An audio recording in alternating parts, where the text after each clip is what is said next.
And we're live, people. How are we doing? How are we doing? Let's get a few people in the building. Let's go.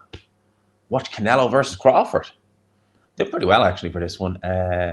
Looking forward, man. Mr. E, we're already in the building. I want to just making sure how it sounds, so bear with me for 2 seconds.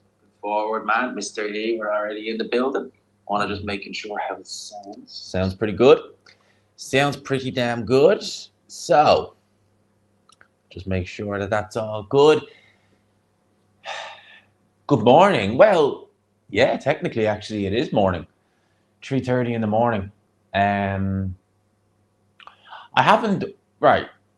I actually can't remember the last time I done a watch along overnight, like going into the morning. I can't remember. It might have been Canelo versus Bivol. That's how long it's been. Because I didn't do Spence versus Crawford live. I did do a review immediately after the fight, but I don't recall doing it live or watching it live, like on YouTube. But I very seldom do these. I do them for big fights. Although saying that, like as I was saying, a lot of Alvarez's fights over the last couple of years, I haven't really felt compelled to watch them, like do a live watch along. I would say, really, after Bivol, the kind of me wanting to do a live watch along for Canelo after that kind of really went, because the fights he was in thereafter were like, it's weird. Like, they never really kind of got me hyped. They never really got me buzzed. And yeah, they didn't really warrant it. And then I would say the only fight I kind of regret not doing live was maybe Devin versus Ryan. Kind of regret not doing that one live. I have stayed up for some of these cards, but just never really felt the need to do them live. And yeah, that's where we are. Now, I chose 3:30 to go live because I was under the impression that we were getting the 4 a.m. ring walk time.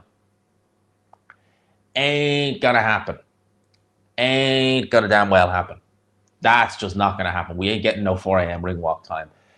I don't really know what the problem is. Like, why is it that we're told it's going to be like an 11 p.m. Eastern, 4 a.m., UK time? And they haven't even, like, there's still another fight to go after this. And this hasn't even started yet. Alex asking when the main event will be. I mean, depending on how quick this fight goes, so the good thing is both these next 2 fights are only 10 rounders as opposed to 12. So that does knock a good bit of time off. I know some people would say it's only, 6 minutes? Yeah, it's only 6 minutes, but that plus the breaks, the minute rests and all that, it does add up. So it's not the worst. It does add up, right? But I was under the impression everyone was saying it was going to be 4 a.m. UK time. And as I said, we're only into one of the main events now. It's not ideal. It's not ideal. And unlike in the UK, I don't think the stadiums in the US have like curfews. So like, do you know, right? I'll give you an example. When we got Usyk Dubois, they got to move on with that quick. Like, they weren't playing around with that show. They got to flip and move on with that quick. Why? Because you have to have the stadium, I don't know about cleared, but you have to be clearing the stadium by a certain time. Whereas in America, I don't think that's the case. I'm assuming it's not, because if it was, well then, maybe. But they're saying that this is in the West Coast. So if you're talking 11 p.m. Eastern, you're talking a lot earlier in the West Coast. But yeah, long and the short of Alex, I would say, I'd say we're going live till about 6 a.m. I would say we're going live till about 6 a.m. roughly, if I had to guess. But round 1 underway for Lester Martinez versus Killian Inbille. This will be a good fight though, as long as it lasts. Both guys big punchers. Killian Inbille is very aggressive, as you can see there. Really, he has one gear, and that's forward. He only really knows forward gear. He is tremendously entertaining to watch. Has good power there. Lester Martinez has good power as well in his own right. They're both decent-sized super middleweights, to be fair. But yeah, man. Killian Inbille, or Christian Inbille, I wasn't saying Killian Inbille. I was thinking Mbappe there. Yeah, Christian Inbille, he is he's an interesting fight. Ooh. And yeah, these ain't feeling out in here. I'm seeing big shots going in. I'm seeing more big shots going in the first minute of this fight than I did in the whole of Paddy Donovan Lewis Crooker, which was not the most compelling fight I've ever watched. Thank God I didn't do a live watch along for that, because that was not entertaining in the slightest. This is a lot more. Yeah, this is a lot more fun. Christian Inbille needs to watch, because he is open to some shots in there. Martinez is finding a home for some of those shots early on. Inbille is just using his physical strength, and he has good physical strength, but he's open. I mean, you look at this guy, man. If you put Canelo in with him, man, Canelo would not be able to miss this guy. See, Christian Inbille. Oh, good left hook by Christian Inbille there. Christian Inbille would be a style where, I know some people would say, no, he's younger than Canelo. He's a big puncher. He throws a lot of shots. The way he comes in, and the way he's open with these shots that he's throwing, and the way that he comes in, right, very square on, high guard. Canelo would light him up. Like, Canelo would legitimately light Christian Inbille up. It would not. Did Christian Inbille take it? See, a little bit stunned there. Oh, he nearly takes a huge. Man, he is not. He is not defensively minded in Inbille at all. He really isn't. He's just so offensively minded. Now, there are fighters who are offensively minded, and offense is a good form of defense. Like, look at this. 57, 55 shots already in the first round. Inbille's landed 35, but he's been hit 19 times. We've seen, as I said, we've seen more shots thrown and landed probably in this first round than we did in, probably about 6 rounds of Donovan versus Crooker combined. This is insanity. Oh, good shots by Martinez there. Oh, good shots. 20 seconds to go in round number 1. This is a 10-rounder. Good. Ooh. Yeah, Inbille is it's interesting. He's winning this round, but man, he is shifting some shots in there. Like, he's so defensively not minded. That's what's interesting about this first round. Look at this. Oh, that's a good wee right at the bell. Yeah. Why defense? Let's have fun. Well, yeah. And as well as that, I want to look. I'm not gonna lie. I want the main event. So the quicker we get through these next 2 fights, the quicker we get the main event. That's basically that. Let's have a look at whoever's in the chat. Big up to Jay Roth, morning. Big up to Tony, morning. Not asleep yet after the Matchroom card. Needs a third fight for Paddy Lewis. Yeah, I went to bed about midnight, and I woke up at about 2. So I've been awake the last hour. So I got about 2 hours kip, which is enough. I think I just needed a little bit of a, I think I just needed that little kip. I wasn't even tired after the fight. Well, I just said, I better just try it, because I could be going long. So I got about 2 hours kip, and I don't really feel like it did. You know what, right? If there was no Matchroom show, I would have gone to bed maybe about 10, and I'd probably be feeling way worse now. Round number 2 is underway, by the way. So round number 2, by the way, is underway, and they are picking up right from where they left off. Trading shots in the center of the ring. High guard. Not much defense going on. Yeah, Netflix commentators. I haven't listened to any of the commentary yet. Big up to Phil. Gonna need to get used to that, being called that. That's the one thing I'm finding it weird when I see the comments, and it's like, Liam, it's like, oh yeah. Good evening from South Chile. South Chile, man. Holy crap. South Chile. Like, proper South America, man. That's crazy. It always amazes me when I see where people watch me from. Because I know most of the audience is UK based, but when you see some of the other countries, you're like, whoa, like proper global, like Chile of all places. Which place I wouldn't mind seeing, actually. South America just appeals to me just to go on a trip. Oh my God, the body shots these guys are chucking in there. And yeah, some of them from Inbille were low. Man, these guys, though. Oh, big uppercut from Lester Martinez. Christian Inbille takes that well. And he keeps on coming. Oh, man. Their styles have blended together real nice. Very little regard for defense. Lots of big punches getting thrown. And they are swinging it out. They are swinging it out. And there's a good body shot from Christian Inbille. That was a little bit low. See, Lester Martinez's shorts are up quite high. Well, reasonably high. So some of them are going to stray. But, man, he is just looking for anywhere to throw. Christian Inbille. Oh, he's so open to those uppercuts, man. It's crazy. Watching in the Cayman Islands, love since day one. Man, there you go, man. Appreciate that. The Cayman Islands, Jesus, man. And again, honestly, when you see stuff like that and Billy 2 for 2, well, I'm a minute in. I've got a minute left in round number 2. So, and I'm watching it on Netflix. So I'm assuming that there's no time gap or there's no lag. But I might not get it as quick as maybe some people, but I'm assuming there is no time gap between me and some of you guys. So I'm at 40 seconds. A big up from Norway. Now, there's a place I want to see. Norway. Absolutely. There's a place I want to see. Should be fine in my opinion. Like I say, man, these guys are beating the crap out of one another. But you see, I wonder how much power is on a lot of those shots, because you see in Billy, they're arm punches. It's not a great deal of power on them. He is, I would say that he's probably been hit with maybe the more harder shots. Because when he's letting some of these shots go, the body shots seem to have power on him like that. Ooh. But then he's getting hit with uppercuts and body shots like that. Oh, these guys ain't playing. Showing power shots right to the bell. 24 in Wales. Bad. Should be first in my opinion. Florida round 2 over. Yeah, round 2 just ended there for me as well. I think I'm pretty much on point with you guys. I know with the zone, never any issues.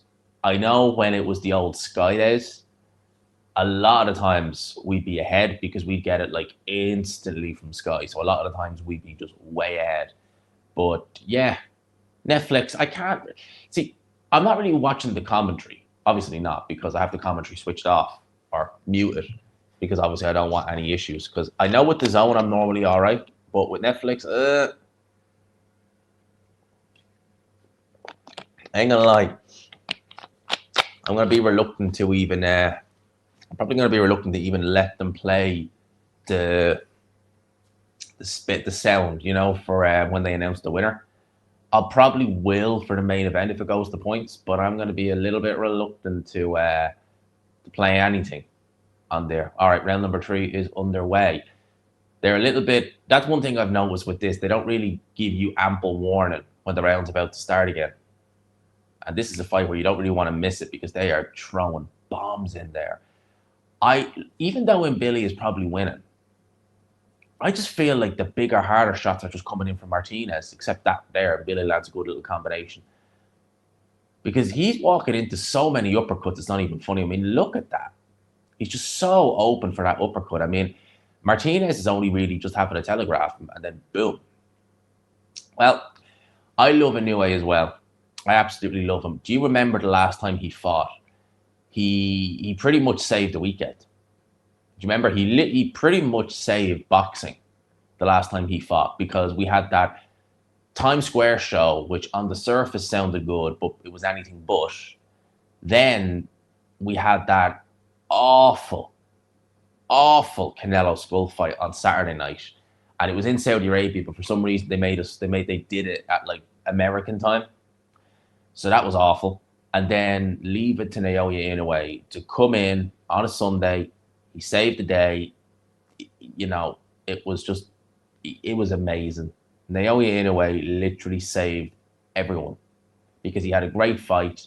He did everything he needed to do, and thank God for Naoya Inoue. That's all I'll say. He saved boxing that weekend. And I think Inoue will win. You know, a lot of people are acting like, you know, MJ Akhmadaliev, and he is a good fighter, don't get me wrong. But it's like, yeah, but Inoue has still loads in the tank. He still looks razor sharp. And, you know, people were saying, well, MJ Akhmadaliev, he ducked him and this, that, and the other. He was trying to get undisputed, and now he's fighting him. I don't think that this fight, it might be more competitive than we're used to seeing from Inoue, as has such been the case. At 122 pounds, in a sense of he's still been winning his fights comfortably, but he's had a little scare now and again, or he's had something to think about now and again at 122. These guys, man. The last Inoue fight was incredible. It absolutely was. Most of his fights are incredible, to be honest with you. Wonder was Martinez a little bit stunned there. 35 seconds to go. Good combination by Christian Inbille. I think some of the zip is starting to leave some of Martinez's shots. It's been hit a lot in here, as has Inbille, but Inbille's engine is just something, man. That engine is just something different. That's the first time I think I've seen him backed up, but he's still big uppercut. Man, those uppercuts are landing at will. 10 seconds to go in round number 3. That was a good hook by Inbille, who is looking tired. I mean, he is used to fighting at a decent pace, but I mean, it's crazy. Hope you're okay, pal. Looking forward to this one and your commentary. So am I, man. So am I. Like I said, I haven't done a live watch along at this time in a long time. I mean, it's been a while. It's been a long time. And you know what? This is gonna be fun. Like, it will be a fun one.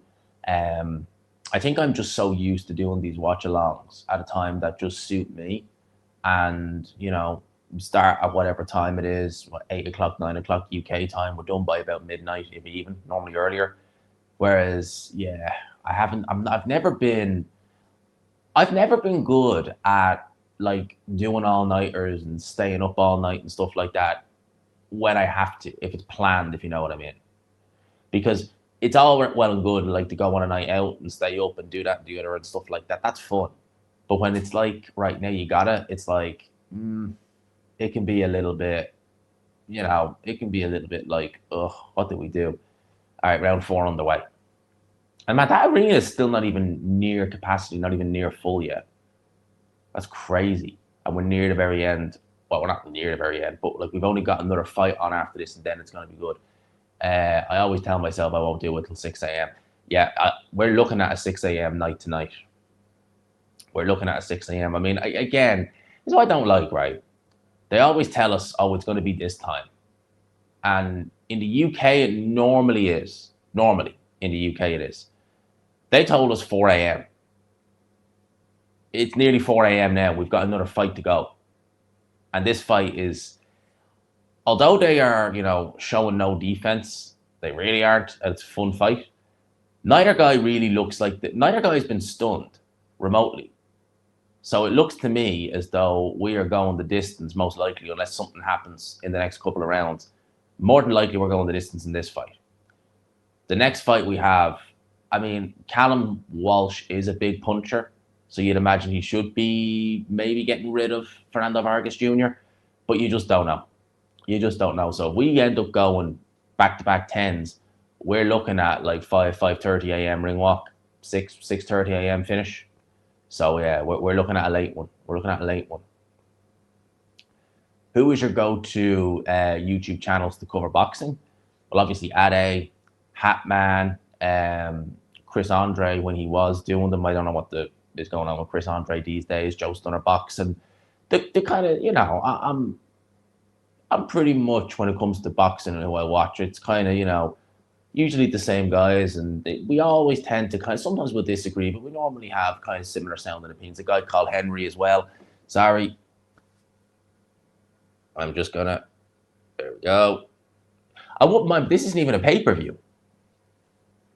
It's not even on pay-per-view, and I still end up with the bots saying, buy this and do this. Fernando Vargas Jr., yeah, I do watch him as well, based in Australia. He's very good as well. He does some good stuff as well. So there's plenty of proper boxing, of course, you know, just getting them off the top of my head. So they'd be the ones I'd mainly watch. I'm just trying to think who else. Yeah, that'd be most of the guys I'd watch. I'd watch most of the big kind of guys and even some of the smaller guys. Because in order to get big, you got to start small. So yeah, there's plenty I would watch. And Stamina for Stale, now and again. I won't watch them religiously, but I would watch them now and again. I watch the Undefeated. I watch obviously the Pain Game, who are doing the commentary on YouTube for this as well. So yeah, but I wouldn't watch them that much. Not a frequent viewer, to be honest with you. I wouldn't say I'm a frequent viewer. Ade, G-Man, Henry. Yeah, we need to do something together. It's kind of difficult because Harry's always on the move, and he's Australian based. I think he's based in Melbourne. So that would be a little bit more difficult, obviously, because we would have to be remotely, which is not the end of the world. That's no problem. Best was a fellow called Boxing Gossip. Remember Boxing Gossip very well. I remember him very well. And yeah, he was brilliant. I disagreed with him a lot, a lot. But yeah, Boxing Gossip was brilliant back in the day. He pretty much left YouTube a couple of months before I ended up starting my channel originally. Before obviously I started working properly doing my channel in 2019.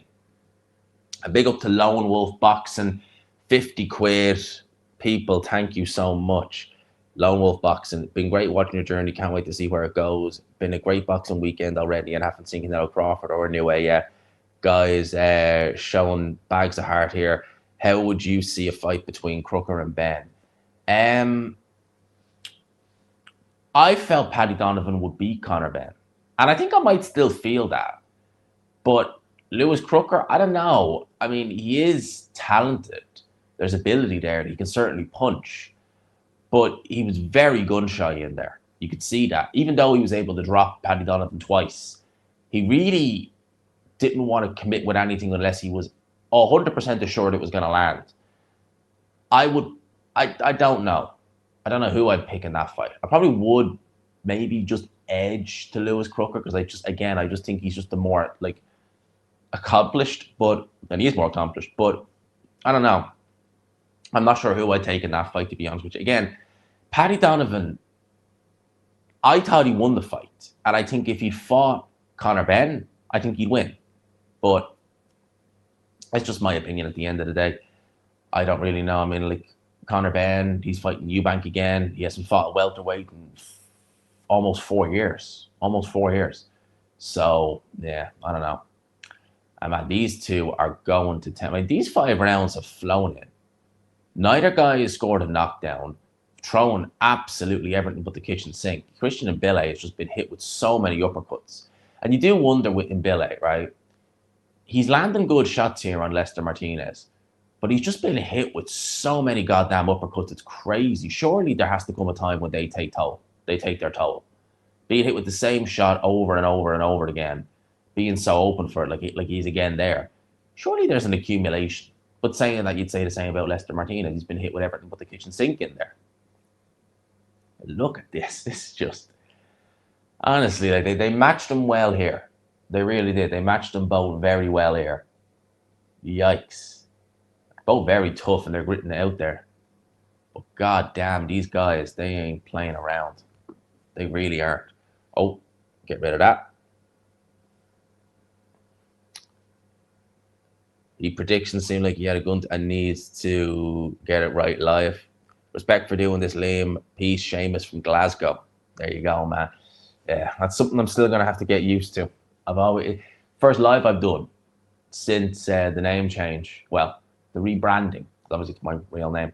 Since the rebranding. So first live we've done. And yeah, man, I think this is going to be a good one. I think this one's going to be fun.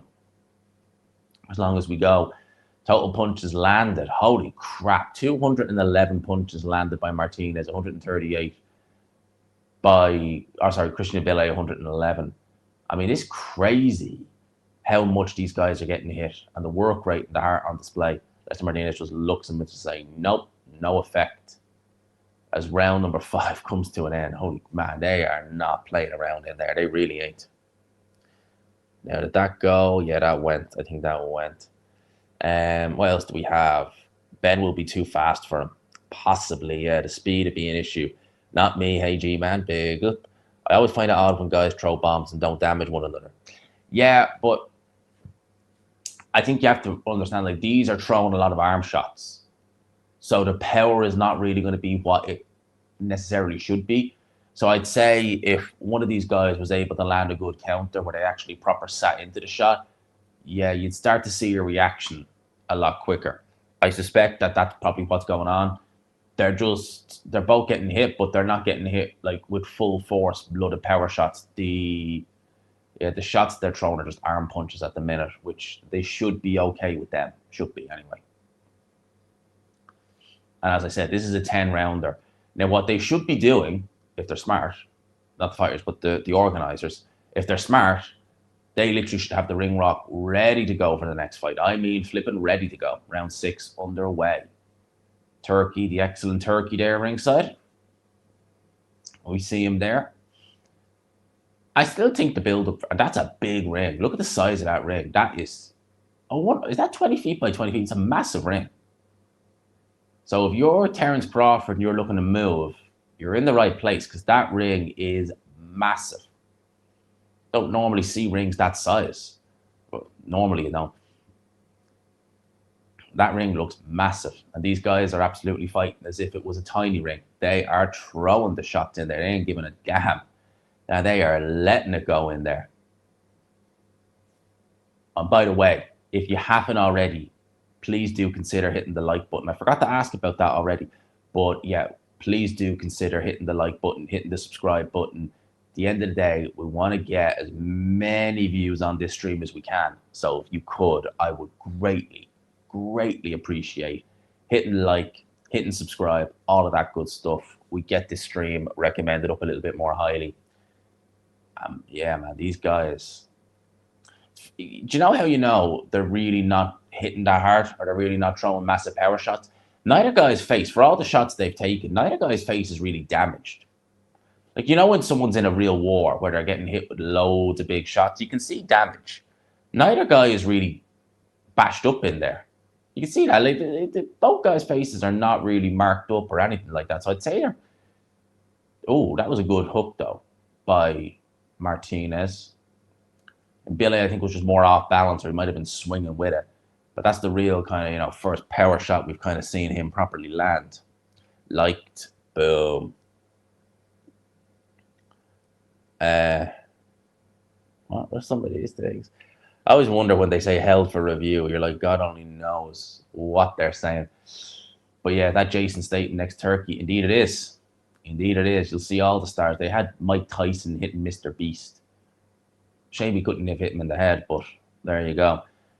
That's one thing I never understood, how Turkey has, like, Turkey is obviously big into this whole influencer thing, and like people like Mr. Beast and stuff like that. You're dealing with boxing fans, really, at the truest heart. Most of them are not going to give two flying you-know-whats about Mr. Beast and people like that. They're really going to care about when is the fight, when are you giving me. Like when he did that I Show Speed thing with KSI on that, what was that, Fatal Fury for Ben Eubank, that was just, you looked at that and you were just like, that's just embarrassing. And big up to Jules Vass. Can I even like that? I can't even like that comment for some reason. It's weird. I can't even like the, but thank you for the super chat. No comment, just a sticker. £10. I greatly appreciate that, man. Absolutely, 100%. I absolutely do. Thank you so much for the £10. We're doing well tonight, then. We're doing well tonight. But no, I appreciate it greatly. Thank you so much for the £10. Every little bit helps, man. And I can't like that comment for some reason, probably because it's not a chat, but I can see the super sticker. It is acknowledged. Thank you so much, my friend. I appreciate that greatly. We're coming into the end of this fight. I think this is round 7 next. Yeah, man, his face is not marked up in the slide. For a guy who's been hit over 200 times, his face is literally maybe a little bit of a graze underneath that eye. But yeah, man, he is he is. Ain't nothing happening there. There ain't nothing happening there. So I reckon we're in for the full haul. And I think Inbille is probably winning this fight. In fact, I would say he probably definitely is. Who's that? Is that else? No. Terence Crawford's room. Yeah, he's not even wrapped up yet.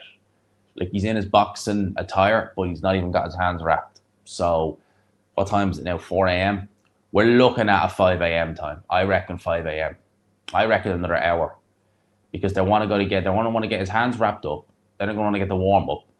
And then, because it's a Canelo show, we're going to have a long, it's going to be a long ring walk. Canelo will have the mariachi band most likely. So, yeah, we're looking at a lengthy one, to say the least. But look, I think I'm good because I haven't really properly slept. I've slept about 2 hours. So for me, oh my good Lord. How did they manage to, normally when it's not pay-per-view, there's normally not an issue. But goddamn, the bots with the links, they're out in force tonight. Because if I do, say, a Matchroom or Queensbury show, like I did Joyce versus Hergovich a couple of months ago, I did a watch-along for that. And I don't think I had one bot come into the chat spamming links. Not one. I'm pretty sure I didn't. every other live, it's like, whether it's like a watch along for a pay-per-view, and this isn't even pay-per-views on Netflix, you are getting bots everywhere. Absolutely everywhere. And this is a decent start to the round by Lester Martinez. He's landed some good shots. Takes a right hand though. Takes a big right hand though. And yes, people, if you could, and thank you to anyone who's hitting the like button as well, I greatly appreciate that. I wonder where Turkey's going. Turkey walking away. See that? Leaving the seat mid-fight. The excellent Turkey. Imagine doing all that to impress Turkey. And then you look and you see, oh crap, he's not even there. Trying to get as much in as you can. And then the excellent Turkey just decides, nah, I've got other stuff to do. But 1:05 to go in round number 7. And again, neither go. Oh, that was a good uppercut. That was a good uppercut, actually, by Martinez. And then Inbille fights back, letting some big shots go in his own right. This is a decent round by Martinez in this round. He's actually letting some of the bigger shots go. And he's uppercut again. And Christian Inbille taking that uppercut well, but you can only take that punch with so much, you would think, because he's been getting hit with that shot all flipping night. And his shape is actually starting to come apart a little bit there. I'm not saying he's hurt, but he's looking a bit ragged. Very ragged, actually. And this is a really good round by Martinez. 20 seconds to go. Heads are coming a bit together, a bit reckless there. The referee is acknowledging that. But again, Inbille is getting hit a good bit in this round. 10 seconds to go, so this round's going to end. And I think this fight is anyone's to play for. Like, really, this has been a competitive fight. I think this fight is still anyone's game. But yeah, 80 in the building. If you haven't already, as I want to say, please hit the like button. Please consider hitting subscribe as well. And yeah, there's some good. See, again, they're very short shots by Inbille. They're arm punches. So although they look nice on the camera, it's probably that jab he got hit with there is probably one of the harder shots he's been hit with in the round, because the shots he's landing, they're very pitter-patter. You know, there's not a great deal in them. There's not a great deal of power in them. They are scoring shots, of course, but not a great deal there. Netflix, Thursday, December 25th. Christmas game. They actually show NFL on Christmas Day. That's crazy. They always show football over here, but that's always on Boxing Day. They never show it on Christmas Day. Never, never, never. Oh, the excellent Turkey is back and he's gone again. Look at that. He literally comes back and he goes again. Right, round number 8. We're coming near the end of this fight, people. The bots are in full force tonight. What's that say? I'm thinking this is 6 a.m. Well, it'd be likely 6 a.m. again we get done. It's what, 4 minutes past 4 now. So this fight's going to go the distance. And then they should just get a move on, I would imagine, with Callum Walsh. Now, as long as Callum Walsh ends early, which he may very well do, then we should be into the main event. I'm still holding out 5 a.m. That's the time I'm holding out for, 5 a.m. I reckon we'll get a 5 a.m. ring walk time. I hope we do anyway. But we could be going late. We could be going late here tonight. We'll wait and see. I think Ade was saying he's flying back to the UK because he's going to South Africa. I think he was saying that he's not flying back until like 6 a.m. So if that is the case, he actually could miss this fight, because he's literally going to have to get to the airport, be up at 5 a.m., get to the airport when the ring walk is probably starting. So he could be in a spot of bother trying to actually get back for this, which I hope isn't the case, because he's going to be missing out, because I think this fight, Canelo Crawford, will be good. I think it really, really will. I think it absolutely will. And Inbille is actually having the better of this round right here, certainly. Getting the bigger shots landed. I think you can definitely question the power of both guys, because both guys have literally thrown the kitchen sink at each other. Neither guy is really putting dents in them. Like, really, I mean, I think only Inbille has been the one who's maybe been stunned a little bit more out of the two. But yeah, Big heart, fun fight, but I'd imagine neither of these guys are going to set the world alight at world level at 168, 175 pounds if they decide to move up. Because and the way Inbille fights, him against Dave Benavidez would be a fun fight. Although Benavidez would probably have a field day with him. But it'd be a fun fight. It'd still be a fun fight. 30 seconds to go in round number 8. So we've got about 6 minutes left of this fight after this round. And hopefully it's a quick, here's the winner. That's some good shots by Martinez. Oh, it's a good uppercut by Martinez. And Billy just comes swarming back, leaning on him. Now that's him. I've been having to go with Billy on that. He was putting the forearm down, leaning on him, and then throwing a shot. You're not allowed to do that. Oh, more shots go in there from Martinez. It's good work here. He's actually getting a little bit cuter as this fight's gone on. Round comes to an end. Hey Liam, what % chance for each fighter, win or lose? Big up the dog every single time, man. I hope you're keeping well. I'm giving it 60-40, 70-30 to Canelo. That's what I'm giving it for this fight. I have Canelo as the favorite. My prediction for this fight is never wavered. It's always been Canelo wins. It's always been that. Never changed that pick. Always. 5 a.m. is optimistic. This is a classic 6 a.m. arse rip. Well, in terms of what? In terms of like 6 a.m. ring walk, it's not going to be that bad. Like, there's no way they're going to hold up for another hour for another fight. I reckon 6 a.m. as in we'll probably be done by 6 a.m., 6:30. Like, we'll probably be logging off at that time. And I'll probably do a review at some point tomorrow, as opposed to maybe immediately after, depending again what time we finish at. But we're definitely getting the full 10 for this fight. I'd be surprised if we see a stoppage, certainly at this point now. I gave round 7 to Lester Martinez, so I don't agree necessarily with what the commentators have. And from what I've gathered from Netflix in the past, the commentary team and the scoring have been so off. Sorry, hide user. Yeah, we poor Ad, I hope he clocks it live. He was buzzing to go. Yeah, so do I. I'm pretty sure he said his flight's either at 7 or 6. So I'm hoping he can get this fight. I'm hoping he can see it, because it's not ideal. You see, that's the problem with the morning flights. And I think if I was in, and I'd love to be in his position, love to. If I was ever in his position, I'd always insist I get like a kind of noon flight, like kind of like midday kind of flight.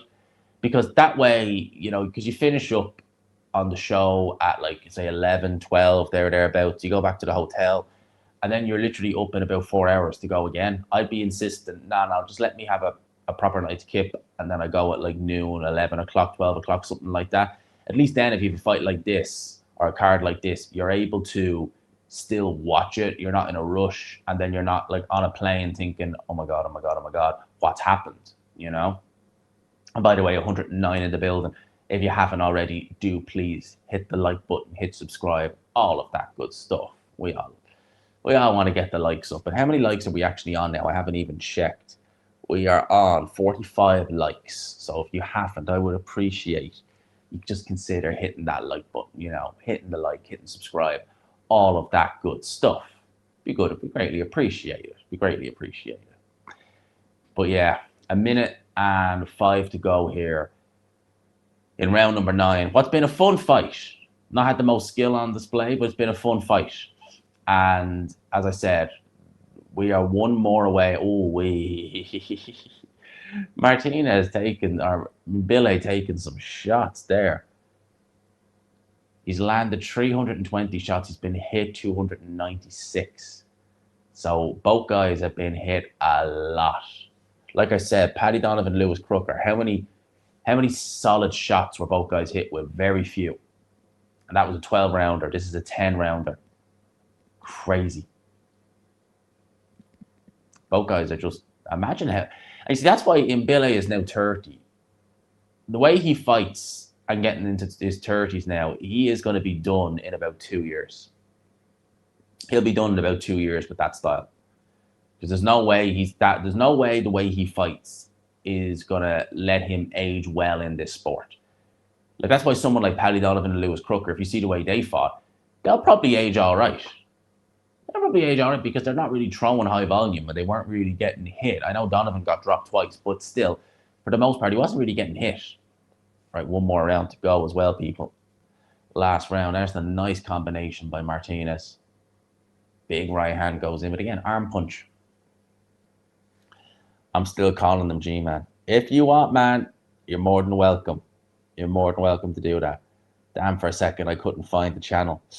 Yeah, hasn't impacted views or anything like that. They've still been good. So they've actually been a lot better, actually, the last couple of days. Thank God, because I think early last week, and kind of, well, actually, no, really all of last week, there wasn't really much going. So views kind of went a bit, down, but now they're really doing well now. So we're back to where we normally are. The normal service, as they say, has now been resumed. Round number 10, last round. It's about pride. Another Irish fella, you next. Not seen much of Walsh yet. He's pretty good.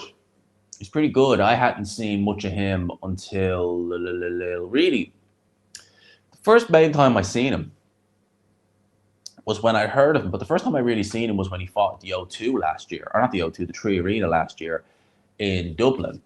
And he fought a guy, Josh Kelly fought, oh Lord, a couple of years ago. And Josh Kelly won the fight, no questions asked.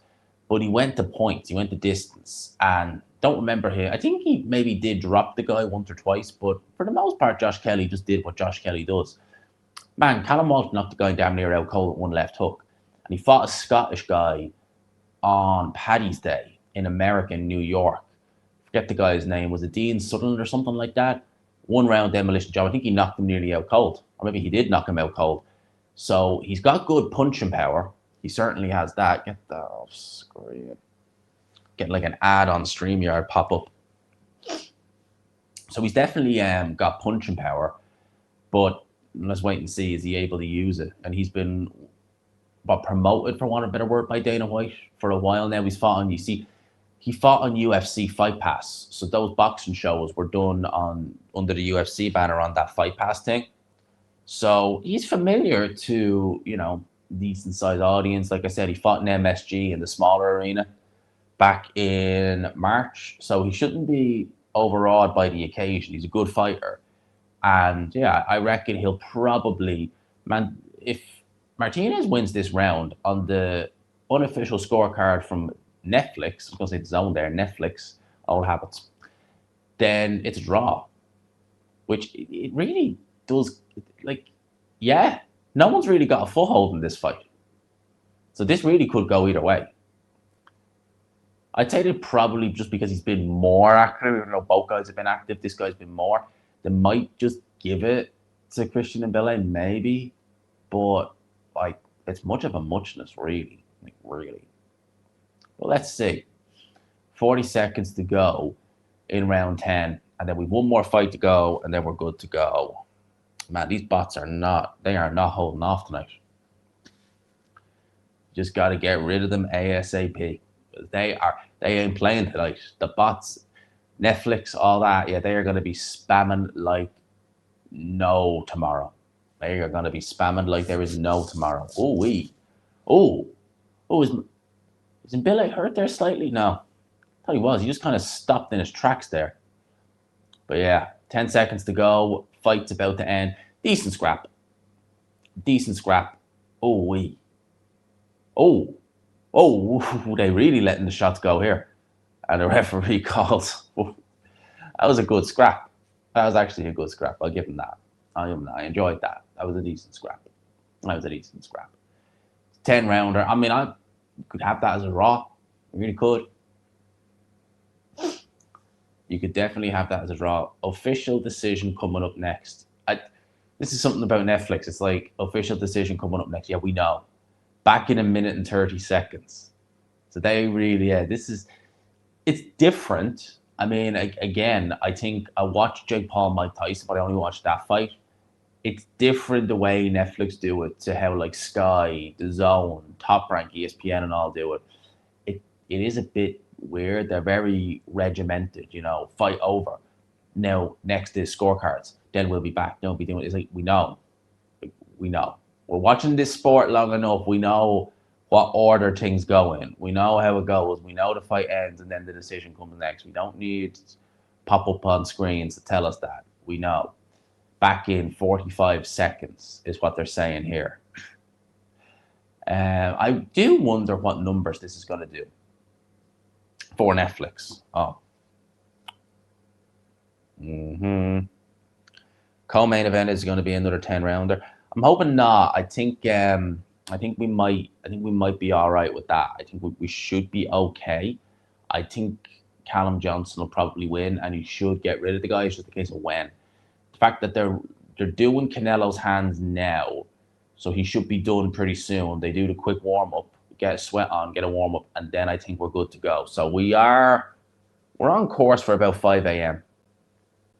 We're on course for about 5 a.m. Like I said, I started this thinking that we're being told it would be a 4 a.m.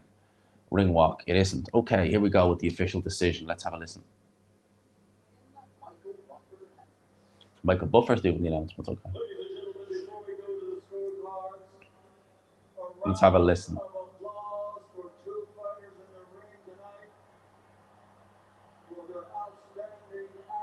Mm-hmm.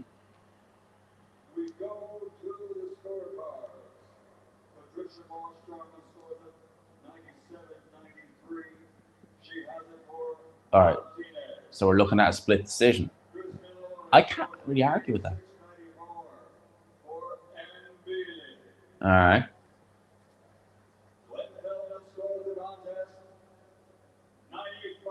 $95. Draw.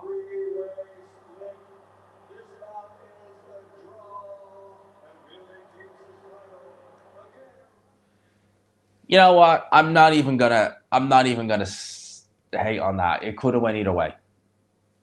It really could have. Neither man can be really grieved with that. It really could have went either way. Neither guy hurt the other guy. There's more marks from the gloves and kind of forearms on his chest there than there is on his head. You know? Yeah, draw. I'm not mad. I don't think. Yeah, got a feeling it's a 5:30 main event. Possibly. Yeah, I'm not even mad at that result because it was really neither guy really did anything. Neither guy really did anything in there. Like really, they threw a lot of shots, but there was no like skill, sophistication, anything like that. So for me, you watch that, and you're like, yeah, draw. All right. Shakur Stevenson, Mike Tyson and Shakur Stevenson. Leslie McCoy, no idea. Jaime Munguia, there you go. We know who Jaime Munguia is. Don't know who the other guy was. Oh, that's that guy from Home Alone. Lovely. Yeah, Holt McCann, no idea who that is. Who is that? Marshall Lynch, okay. Michael Chandler, we know him. We obviously know him from the UFC. Who the hell is that? Vilmerd Valderrama. I mean, I have no idea who some of these guys are. All right, Lennox Lewis, we know that. Lennox Lewis goes without saying. Easy one. No idea who that is. Mark Anthony. Okay, brilliant. Well done. So yeah. All right, Callum Walsh is just finishing the warm-up, trained by Freddie Roach as well. So let's hope they get this nice and quick, no issues, nice and quickly, and then we can get on to the main event. Both guys warming up. Fernando Vargas Jr., 88% KO ratio. Yeah, both guys can really punch. So let's see. Let's see what we're looking at in here. Let's see. Both guys can really punch. Really punch. How long before we get this ring walk? That's what I want to know. Because now all we have on screen is Crawford Canelo. 2 minutes and 30 seconds of ad breaks. 2 minutes 30 of ad breaks. Brilliant. 1916 Inbille. I don't know how you get that scorecard. What a fight, though. Yeah, it was decent. Great fight, just really tired now, but buzzing for the main event. We need a wee handy one here. I just hope there isn't a massive delay before the main event. Yeah, so do I.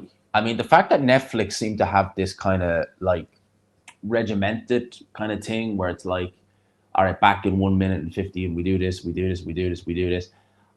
I'm liking that because maybe it means we're gonna get the show on the road, but still, the fact that we're like, we've got another fight to go and we've already been going for how long? Do you think Shakur? Do you think Ben versus Shakur? I love the chemistry when they were on when they had the interaction on the aerial show. Um, Probably not. Probably not. I think maybe there's a bit too much of a difference disparity in weight, but you never know. I mean, Shakur Stevenson might look at Conor Ben and just think, you know what? Even at welterweight, it's like taking candy from a baby. Because yeah, Ben's got decent speed, but like he is quite a poor boxer. So let's wait and see. Just says we'll be right back. It's just like WWE. Well, I haven't watched the WWE like proper live event in a long time. Like really watched it, so I don't know if that's the way they do it or what way it was going to be. But yeah, look, I don't. It's weird, right? Like this is the first time I've watched Netflix for boxing, really, and it just doesn't have the same like you know people say like you could watch it on the zone, right? And it just it just feels more maybe because we're watching promoters and the people who are there they know what they're doing. It just feels more like a boxing event. This just kind of feels just weird, you know. It's like it just doesn't it just feels weird watching this. I don't know. Like the hype's not really there. Maybe again it's because it's what 4 a.m. in the morning, but it just doesn't. It just has that. I don't know. It's just something lacking. Do you think? Am I in the minority with that? Just something doesn't feel right. I don't know. 127 in the building, and I've only got 66 likes. Come on, am I doing something wrong here? You gotta hit the like button, man. You gotta be hitting the like button on that one. Come on, man. 66 likes. You can do better than that. I want to get this stream out to people. We want to get people seeing it. We want to boost it. And if you haven't already, do please consider hitting subscribe. So if you haven't hit the subscribe button already, please do. All right, once in a lifetime. I do remember once in a lifetime they used that for The Rock and John Cena, and then they rematched the next year. So actually, funny enough, right? They're saying once in a lifetime, right? Once in a lifetime. So what if Crawford wins? Canelo has a rematch. So don't be saying once in a lifetime. Oh, for the love of God, are we seeing what this? All right, it's a trailer. So I think they're going to get a go. They're going to get a move on. I think they're going to get a move on. It's too light in that stadium. There's no ambience. Yeah, it's not really. When they did it in AT&T, that had ambience. That had something in it. You still can't beat the football stadiums like Tottenham Hotspur Stadium and places like that, but it had something. It definitely had something. Howdy from sunny Australian coast. There you go, man. And yous actually have it quite good because it's what time? It'd be evening time for you guys, wouldn't it? So for you guys, it's not that bad. For us, it's bad. Liam, did you watch the Crawford Canelo weigh in? He looked really healthy at that weight. Well, yeah, but you see, you have to remember, right? You have to remember that weigh-in was a ceremonial weigh-in. So he would have been like, you're talking 10 hours of rehydration. So he would look healthy, you know. If it was, now, I've no doubt he would have looked healthy either way. But you know what I mean? It's that's why I don't like those ceremonial. I get them. I understand them. But yeah, it was probably a draw. Yeah, no, for me it was probably a draw. Probably 5:30. Yeah, I reckon. Final prediction for a main event controversial draw. No, I'm sticking with what it is. It's 1 p.m. where you are in New Zealand, Australia. That's actually grand. That's so handy. So it's Sunday afternoon. You have the boxing. That's cool. I'd like that. That's the one thing when they do these big shows in America, and we thought we might get away with it because of the Saudi influence, but no, because when Canelo fought in Saudi, they made sure to do it at US time, which was like 7, 8 a.m. Saudi time, which was crazy. You were just like, what? Why? How do we watch? Oh, good question. How do we watch the Inoue fight in the UK? Well, apparently it's going to go on Top Rank's YouTube channel. So apparently Top Rank are going to be showing that on their own YouTube channel. That's the knockout I was telling you about, by the way. That was devastating. It's going to go on their YouTube channel. So you go on Top Rank's YouTube channel, you'll have the fight there. We probably won't, no, we definitely won't do a watch along for Inoue, but we will do a review. And I never miss Inoue's fights because I love watching them. That stadium, it just doesn't, you know what it is, right? It's very WWE style, which is very, it's not the same. You know, WWE is very, it's not the same. They have the bit around the ring is for the wrestlers to do their own kind of thing, but we are getting the ring walk. So if this ends early, we're looking at a 5 a.m. time, long and the short of it. So I think we're on course for that. We're on course for that. We really are. We're on course for it. What else do we have? The Bat fan. I got Canelo. Bud seemed nervous in the press conference. That's a good question, Jordan. Would he go ahead of Usyk if he wins? I would say there's a good chance he does, but depending on the nature of the victory. Maybe. Was laughing at Ade going back and forth in his prediction. See, that's the thing about it. I've said it, Ade, man. I've nailed my colours to the mast. I haven't flip-flopped. Oh, we will discuss. We will discuss next week or the week after. He's in South Africa this week. But we will discuss. Have no fear. Have no fear. Have no fear. Moreover, there is no one else out there for Bud after Canelo. Yeah, Bud's going to retire, I reckon, win or lose. If he wins, maybe he'll do the rematch, but like that's it. Like after Canelo, it's done. You're done. Because you're not going to stick around at 168. You're not going to go back down. There's literally nothing to do other than to take the rematch because you're obligated to do it. But like, if he loses, that's it. That's it. It's a wrap. You know? Good alien from rainy, miserable weather in New Zealand. Homebrew New Zealand. And again, you haven't had a good time there as well. But it's raining in New Zealand. I could hear rain on my window before I went live. I don't know if it's dark out now, obviously. So I don't know if it's raining or not. And now I'm just kind of fully settled into the stream now. So it's like, we're on course for 6:15 a.m. Well, yeah, for the fight to be done, the whole spectacle to be done, I'd agree with you on that. I'd say we're looking at that time roughly. Again, depends how quick this fight ends. Because I think if this fight ends early, which it's unlikely it will, but say it ends in a round or two, they'll probably get a move on. They'll probably will. Like, I mean, especially with Dana White, they tend to just kind of just go and just for like, right, go. If it was maybe the zone, matchroom, maybe. Pray make the night. Oh, I'm making the night, man. Like, I mean, I literally had about a 2-hour kip after Donovan Crooker, and I'm good to go. Like, I don't feel tired. There's times where I've tried to do live watch-alongs. I've gotten to bed at maybe about 10, 11, and I woke up at about 4, and I felt dead. Like, I've just been like, nah, it's not going to happen. It's not going to happen. Whereas this time, probably because I only just did like a little nap, I feel fine. Like, I genuinely don't feel tired. Might change after the fight. I'll probably just fall into bed. But like, for me, right, I don't like doing it, and I never do it. I always make sure to get a good full night's sleep. But I can function on little sleep. I never do it. I always make sure I get a good 7 hours sleep most nights. But I am someone where something like this, I'll go to bed about 6. I'll wake up at about 7:30, 9 o'clock, and I'm good to go.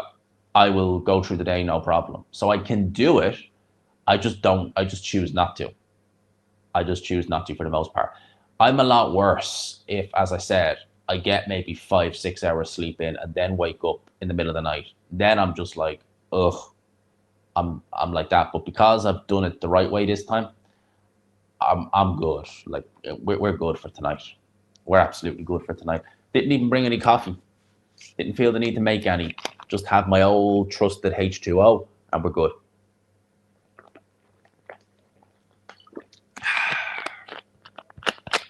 The old H2O. Tried and tested. Yeah, Callum Walsh is from Cork. which is actually quite nice. I've been there. I haven't been to Cork in a while. I haven't been to Cork in about 3 years, but I like it down there.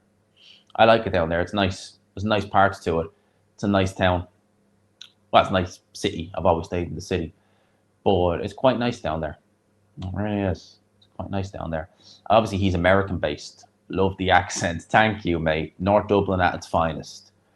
I'm from the part of North Dublin where the accent isn't that bad. It's not that bad at all, actually, where we are. It's pretty good. It's normally all right. Because you can get some North Dublin accents that are really, you're looking and you're just like, really? I've never heard you talk about Pat McCormick's potential. Yeah, I've mentioned McCormick a few times, in particular last week. He made some mistakes with Probellum, signing with them. It stagnated his career a bit. He has potential, but needs to get a move on. He needs to get a move on because he's not got all that much time. Like I said, he turned pro in 22. Probellum, yeah. A big up to New Zealand Brewers. Thank you for the $5 New Zealand dollars. Unfortunately, it's a super sticker. And for some reason, right, on the YouTube tab here, right, you can't even like it. Because I normally always like the super chat, give it a love heart and thing. Because StreamYard can be a bit temperamental for that. Harvey Doc, he's normally a good referee. But it won't let me like it or give it a thing. But I appreciate it. Thank you for the super sticker. It is greatly appreciated. Robert says, to an American ear, all Irish accents sound good. Have you heard all Irish accents? Have you heard them all? Because I'll tell you now, you go to the west coast of Ireland, some of those accents, oh boy, you would not be saying that if you heard some of them. If you went to the west coast of Ireland, oh boy, you would. I think your opinion would change. It would change pretty damn quick if you heard some of them. Yikes. I didn't see the Pat Brown fight, no. I'm in New Zealand and we're seeing all the big fights on Sunday. Tyson and Tua, all that. Now you're part of the story. It's sunny where I am. There you go, man. It's sunny where you are. New Zealand is reasonably decent size. Who was Liam and where is G-Man? It's one and the same, man. It's one and the same. Imagine an exhibition between me and Ade. We're mates. We are mates, man. I would never. Not about if Ade got us a good deal with Misfits, maybe, but you can't fake the beef because there never is beef with us. We're mates, like, so it's hard. But I would never. I don't think so. Because Ade is what, 45? I'm 13, 14 years younger. So, you know, youth on my side, man. Youth on my side. But yeah, no, it would be. I wouldn't. Nothing worse than a Scouser accent. Yeah, that accent. Some people don't mind it. Some people don't mind the Scouser accent. I'm not one of them. Not to say they're bad people or anything like that. They're certainly not. It's that accent is never like I live in East London and I don't mind the East London accents. I've got used to it. I'm starting to pick up. I never was able to do an East London accent. I'm getting better at it because I'm around it. You know. Now, you want some water? I want a thought so now. But you want some water? A Churchill. All right, here we go. Round number 1. This is going to be fun. This is going to be interesting. Vargas Jr. versus King Callum Walsh. Big puncher in the left hook is Callum Walsh. Big puncher. Very talented young fighter. Very talented. This is the biggest show he has ever been on. Very quick hands. Good punching power. There's a lot of good. I ain't seen Freddie Roach in ages. Damn. Yeah, he's not been as busy with fighters, but he's been training Callum Walsh for a while now. So you see Callum Walsh, you'll see Freddie Roach. He's been working with Callum Walsh for a while. Look at the hand speed. There you go, straight away. You can see Vargas was like, oh, crap, I'm in. Oh, crap, he's moving. So that hand speed is really good. He's got good shot selection. It's Callum Walsh. And that's why Vargas, look at that. Like, he came in and he almost gets tagged. Sorry. Block the bots. Get rid of the bots. They're not even leaving links. They're just leaving God knows what. Because I think before, I know when the Ben Eubank one, they were leaving links left, right, and center. But this is a 10-rounder. So After this, we have main event time. And if it's anything like, because this has been seamless, like the transition from this last fight into this one. So if it's like that for the main event, although they'll have big entrances. Oh, look at that. Some good shots there. Some decent shots there. Big up the DJQ. DQ, big up the DJ. Oh! Now that was, oh, well, I don't know about that. I might have called that a knockdown. I'll have to see it. I'll have to see that on a replay. I will have to see that on the replay. I might have called that a knockdown. I might have called that a knockdown. But let's see. It wasn't, either way, he wasn't hurt. But if a punch landed and it caused him to fall down, I would have called that a knockdown. Let's see. Hand speed's still really, really good for Walsh, though. Really, really good. And that's the thing. Vargas is trying to go in, but he's wary of that left hook because one of the best shots he has is that counter left hook. He's really good, Callum Walsh, with that counter left hook. He's knocked out a lot of people with it. I haven't really seen much of him with the right hand, but with the left hook, he is lethal. Absolutely lethal with it. The speed, the power, it's all there. But I want to see this replay. I really want to see, should the referee have called that a knockdown?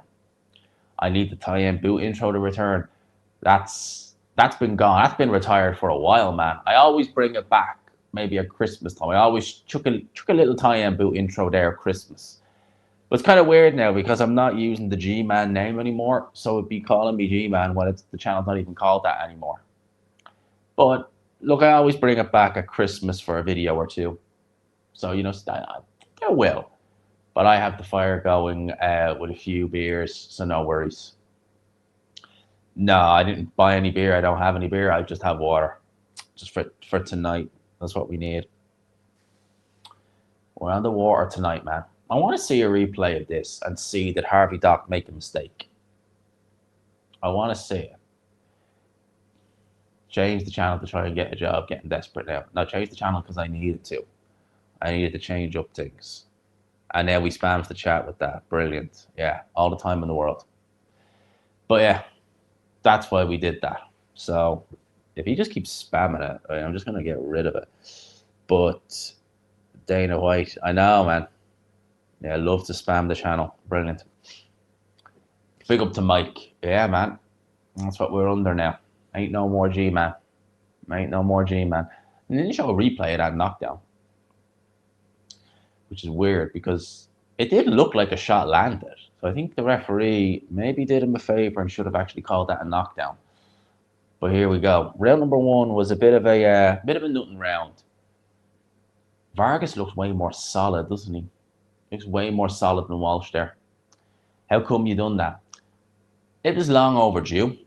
I think one of the main reasons as well was when me and Ade did the live show, right? I was down as G-Man, right? Which I knew, right? That's fine. But everyone backstage, even the people who did the mics, everything, that's all they addressed me as. Didn't even have my real name anywhere. And I was like, nah, that was kind of bothering me a little bit. And then I've just been told by others that, look, in order to get some more gigs, in order to get some media things, it's better to be known as Liam rather than G-Man. And I agree wholeheartedly, 100%. And a few other people, Harry amongst others, have said that. So I agree. I took their advice and did that. And I think, as I said, if there was any doubt, constantly being referenced, and again, that's what I was put down as. But like the camera people saying G-Man and this, and it's like, come on, I got a real name. You know, it's although we're not although when I'm live on stage at it will be G-Man, but it's like backstage you can call me Liam. You don't have to call me please, you can call me Liam.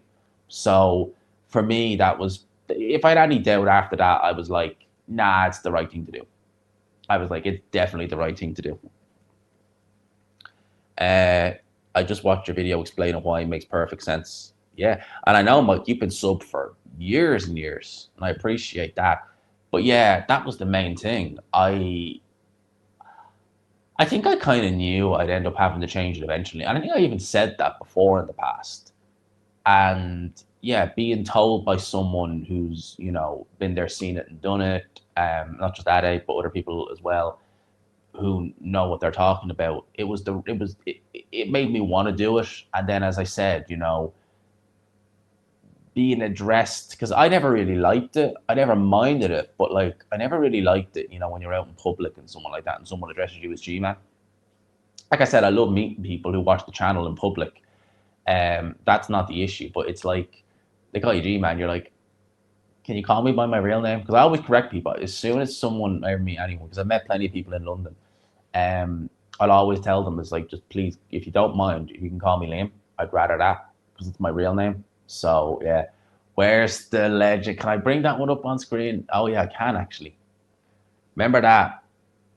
The legendary intro. You see, that's how I know not me is an OG. That's how I know that, because those who know, and I wonder will YouTube get touchy actually for me putting that up.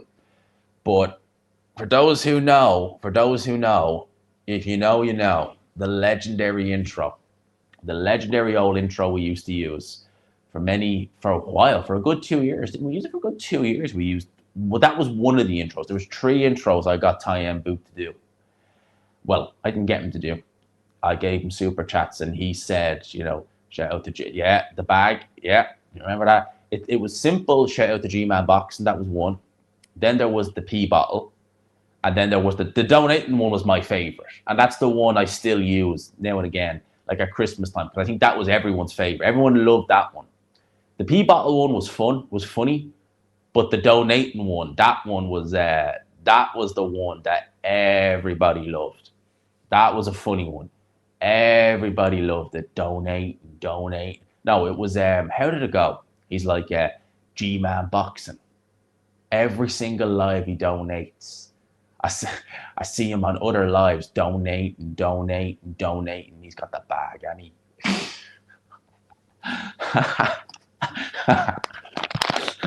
That was funny. I remember that. As soon as I started using it, people loved that intro. They absolutely loved that intro. It was hilarious. And like I said, I still have it. I have all 3 of them still. And like I said, I bring them out now and again. I only use them now and again. And normally at Christmas time, once a year or so, when I feel like, you know, it's there we go. Any pets? No, not anymore. I had a dog up until 2021. We had to put down then. And obviously I live in London, so I don't have any pets then. I would say eventually, like if and when like I decide to settle down and, you know, you have kids and stuff like that, I probably would get like a little dog or something like that. Yeah. But not at the minute now. Not at the minute. But yeah, maybe a dog at some point. Again, you're talking in the future when, you know, I'm able to, you know, set everything up and have it the way I want to, and obviously build a life back home here with everything.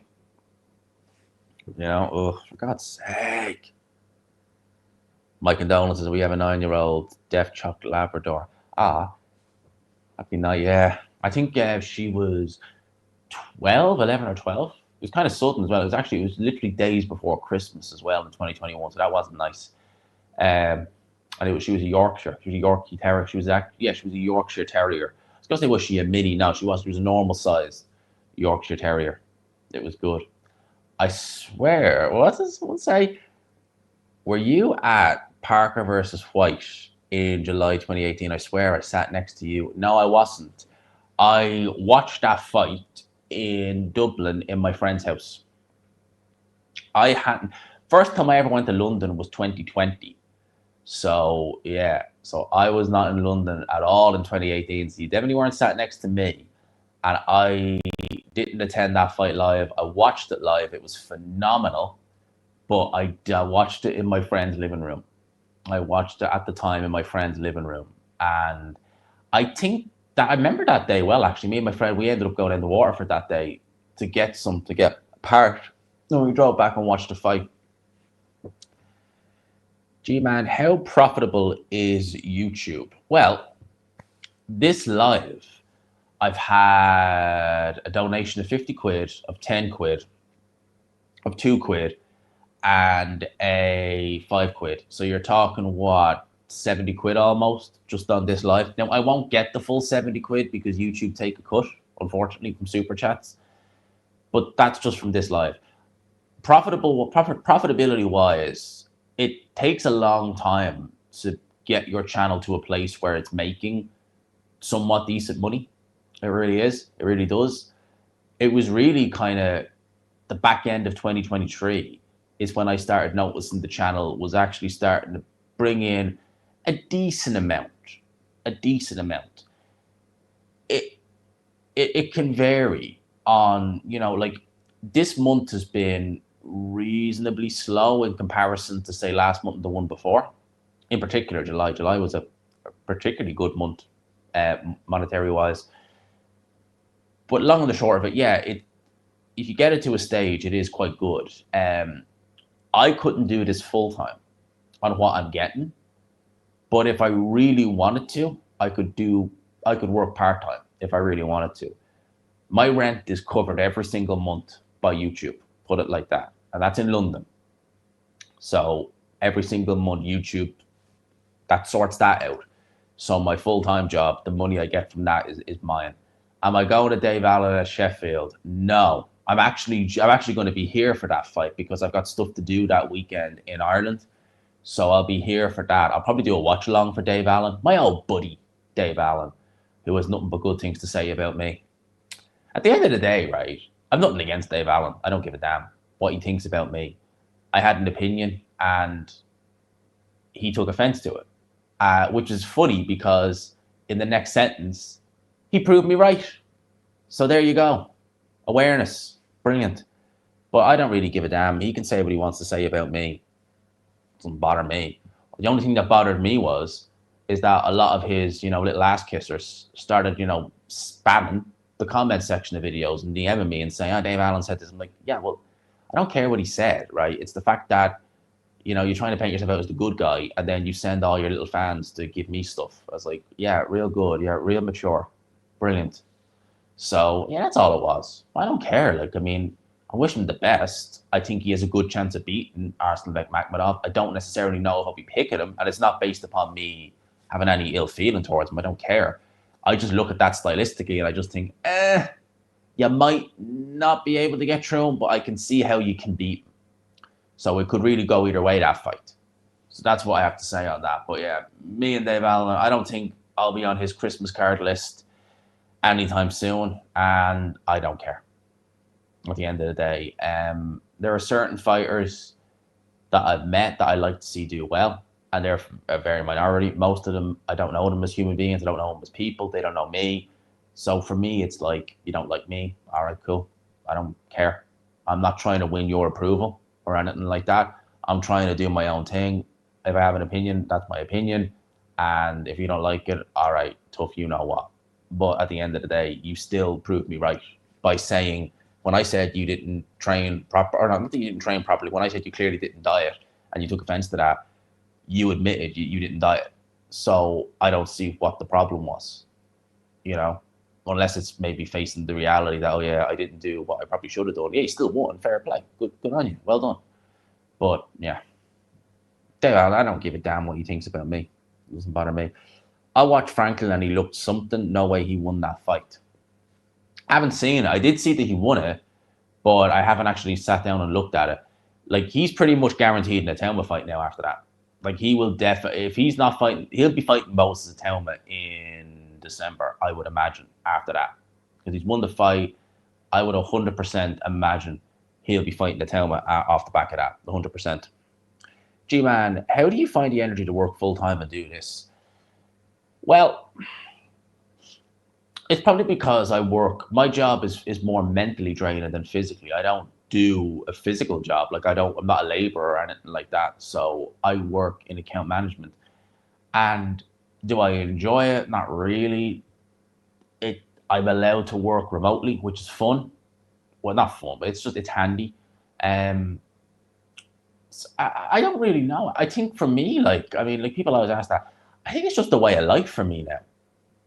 I've been doing YouTube for so long that I just don't really, I almost feel like I'm wasting a day if I'm not, at least putting the foundations in for a video. I do at A&G Man once a week, most weeks. I just find a way. I don't really know. I'm just so used to it that I don't really think about it. there's never any issues of motivation. I still find a way to get everything done. And yeah, that's just, I don't know, it's just the way I've been for the last couple of years. I've just been so used to doing it, just doing YouTube and everything, juggling the two, that I don't think about it anymore. Like my kind of day is wake up, start work, go gym at lunch, maybe grab a quick bite to eat, video, adding a G-man, or the other way around, depending on if we're doing adding a G-man. And that's it. That's all I really do and all I really know. I guess you could say maybe it's kind of, I'm leaving myself kind of, what would you say? I'm leaving myself out in the wilderness a bit because I'm not, because believe me, I've sacrificed loads for the channel, you know, times where I could have been going out, times where I could have done this and done this. And I've been like, no, I have to stay and do this because I'm trying to build something here. So, you know, there is that, but it's worth it in the end. I mean, look at what we've done in the last couple of years. I mean, it's worth it, you know, and God knows what else is coming in the future. So yeah, all this has been great fun. It's great. It's worth it. 100%. Absolutely. Oh, I forgot the thing about Dave Allen. He's always struggled with discipline, and that's probably the reason why I relate to him so much. Yeah, Dave Allen is kind of like an everyman. Like, I have to say, like, when he started his YouTube channel, I enjoyed it. I enjoyed listening to him, and I still do enjoy listening to him talk because he gives a good insight from a fighter's perspective. He talks about what happens in the build-up to certain fights. He's really good, actually. So I don't have any ill feeling towards him whatsoever on that. I don't have ill feeling towards him at all. I'm indifferent. I don't care about Dave Allen. But yeah, a lot of people can relate to him. And yeah, he clearly does have discipline problems when it comes to food and stuff like that. Like, he's spoken about the fact he doesn't drink. And that's good, obviously. But like, and it is good that he doesn't drink because God knows. I'm not saying that it's a terrible thing. Like, I drink as well. But, you know, you'd rather be, well, you wouldn't really want to be addicted to anything, but like, drink will do not good things to you. It's poison at the end of the day. But with him and, you know, the junk food and stuff like that, I always say that you want to give yourself the best chance of winning. And by not turning up in shape, you're not doing that. It didn't come back to bite him against Johnny Fisher, but it might come back to bite him against Arslan Bekmambetov. You never know. And apparently he is getting into better shape for that fight, so that's good. Thank you to Arch Enemy. Thank you for the commentary. I appreciate that, man. I absolutely appreciate so much the super chat. Allen is likely to get smashed in that fight, similar to the Price fight. Well, I hope he doesn't get smashed similar to the Price fight because he took a hell of a beating in that fight. And I think he was hospitalized, wasn't he, after that fight? So he took a hell of a beating in that fight. Hell of a beating. I don't want to see that. David Price is, honestly, I might, stylistically, I look at them and I don't really think they're similar. David Price always had a decent jab, big puncher, didn't have a great chin, questionable stamina, but I think that was more down to him panicking in the ring rather than him actually having a poor gas tank. But when it clicked quite well. So Makhmudov is slow, a lot slower than Price was. Does he take a better shot? Yeah, he probably does. Does he hit just as hard? Probably. Defensively, he's not the greatest. Price was never the greatest defensively either, but he was a lot more defensively on it than Arslan Bekmambetov.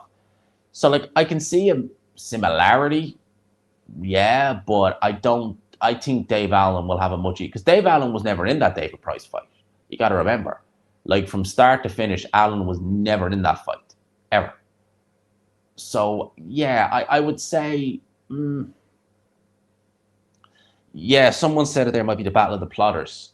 It might very well be. I think that we need to look at the end of the day, right? Dave Allen got soundly beaten, and I mean soundly beaten, by Fraser Clark, right? At the end of the day, soundly beaten, quitting that fight. That's not that long ago. So, you know, he's not going to, and he's getting older, he's taken some serious punishment in his career. You know, that fight he had against Tony Yoka was, honestly, that was awful, the beating he took in there. He took a beating against Luis Ortiz. He's taken some beatings in his career. So, for me, it's like he's not exactly a well-preserved guy at whatever he is, 32, 33. I don't know. I'd say he probably will maybe be able to scrape past Makhmudov, maybe. But then again, I'm thinking Makhmudov, it's a 50-50 fight. So I'll probably make a decision closer to it, who I think will win. But for me, that fight is really 50-50.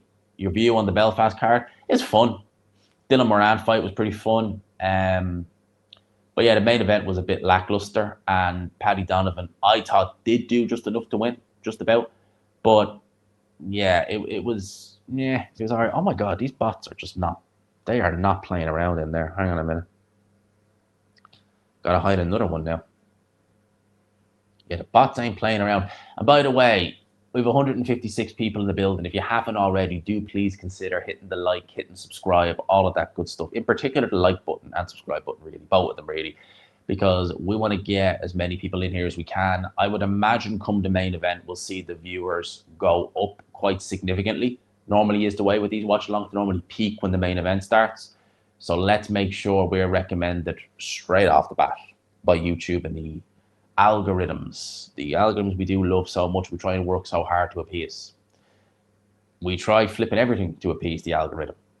And some of us will never know how to fully do it. I don't know. I've got lucky with it sometimes. I really don't know. I really know how it goes. But yeah, this fight, I've been watching it. Callum Walsh, I've not really been giving my 2 cents on it. It looks like we're going for another distance fight. And it's 5 a.m. now. So we are looking at a late one, people. We're looking at a late one. I can't find any footage of Allen versus Yoka fight. Heard it was a rough watch. Really? I'm surprised. It was on YouTube for a while. I'm surprised about that. It was a rough watch, in particular the later rounds. Like, Allen wasn't in shape for that fight, obviously, but he really wasn't in shape. And he went into that fight, I think by his own admission, just hoping to land one shot. It never came. Yoka looked very powerful, very devastating. And by the time it was ended in the 10th round, and Allen's never been down, that's probably the closest I've ever seen to him going down. He didn't go down. But had the referee not stopped it, I reckon he would have been dropped, because he took a beating in that fight. And this is the worry, and this is the sin. Like, this is for someone like Eddie Hearn. You really gotta criticize Eddie Hearn for his sinning. And I know Dave Allen, he didn't have to do this, but that fight happened in like June, like early June 2018. Like a month later, he's in there with Nick Webb. I wouldn't have put him anywhere near a ring. I would have suspended him like that, because the amount of headshots he took were crazy. There's no way he should have been fighting a month later. No way. For safety.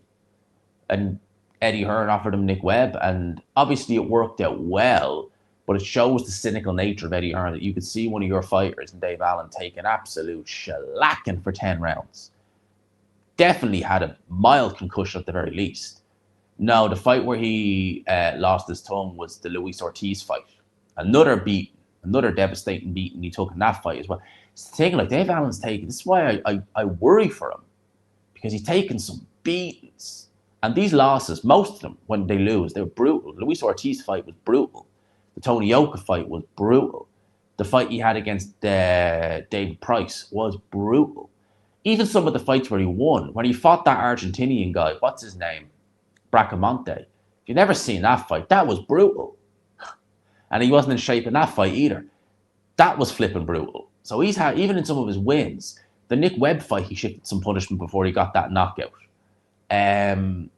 What other fights were there? Because there's been fights there where you've just looked and you've been like, damn, man is shifting some punishment in there.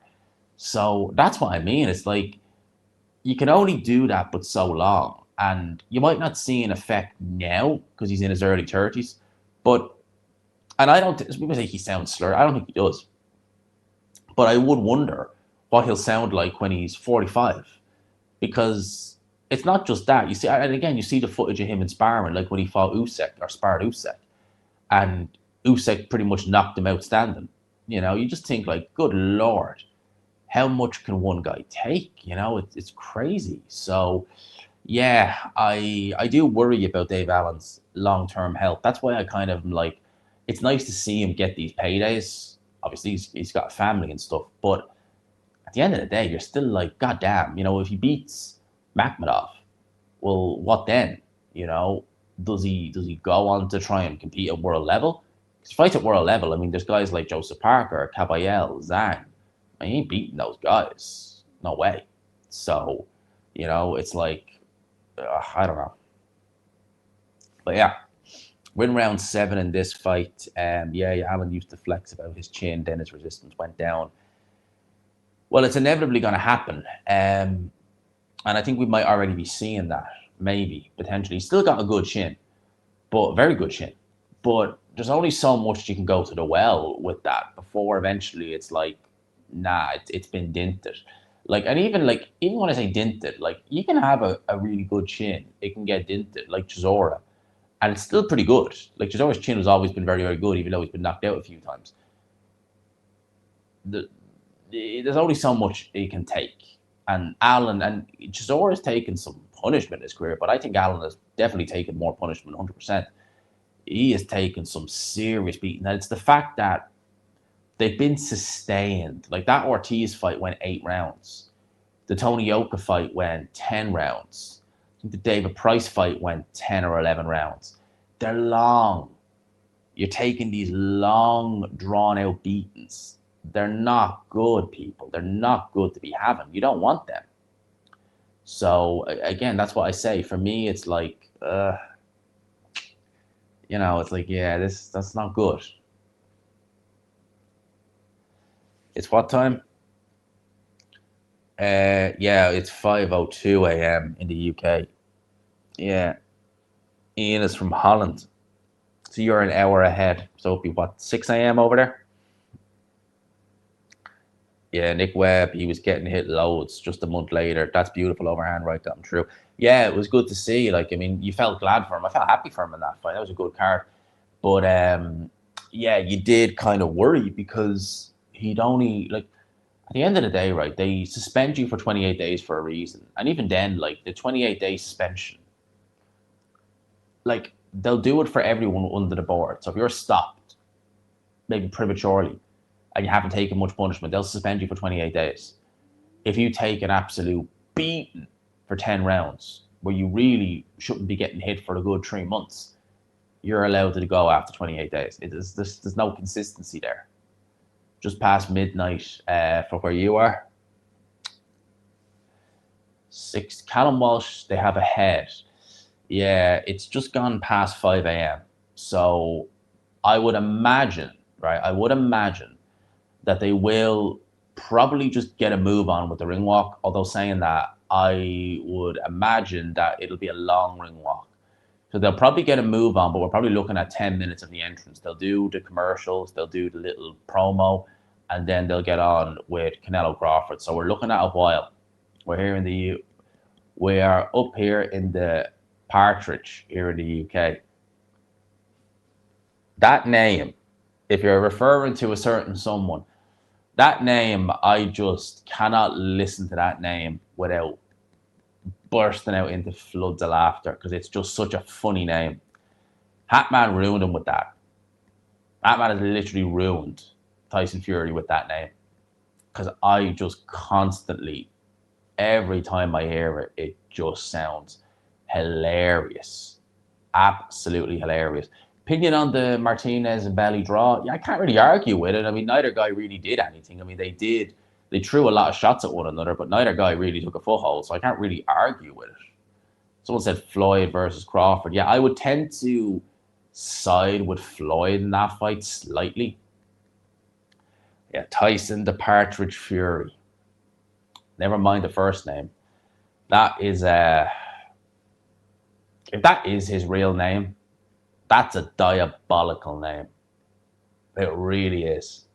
It's such a hard name to take serious, especially for someone like Fury, who is a boxer. It's like, just listening to that name, if they were announcing that against Usyk, you just lose so much of your power with that.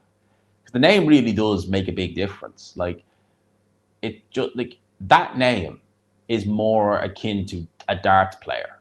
It's not akin to a world champion boxer. It really isn't. And if they announce them, it's hilarious. It's just a combination of Luke and Partridge. It's just, honest to God, it just sounds so funny.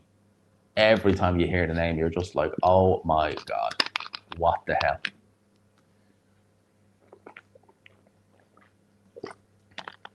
And see, that's where the two names become so funny, because the last name Partridge is not that bad. Like, really, it's not. I've heard worse. The name Luke is a fairly common name. But when you merge them together, it's just like, oh dear, that's not good. That's not good at all. When you merge the two names together, it's like, oh my God, it's just comical. What are we on now? We're at 107 likes. Boom.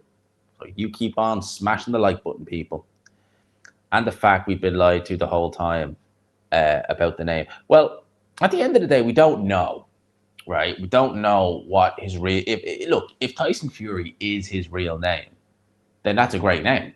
It's a very powerful name. It is very powerful. We don't know what his real name is, right? We take it at face value that it is Tyson Fury. That's what they say, but we can't see his birth certificate. We don't know, you know. The family, people have been claiming, and if you type in Luke Partridge, Tyson Fury, you've people on Reddit going back to like 2020, 2021, claiming that that's his real name. So I don't know. Honest to God, it's a strange one. It is a strange one. You do wonder. You do wonder. It does make you think. But unless we can see his birth certificate, because again, passport, you can change that.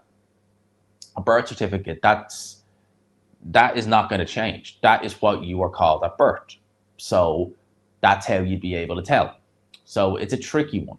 It is a really, really tricky one. We'll probably never know if it is Fury or Partridge. There's no real way to find out.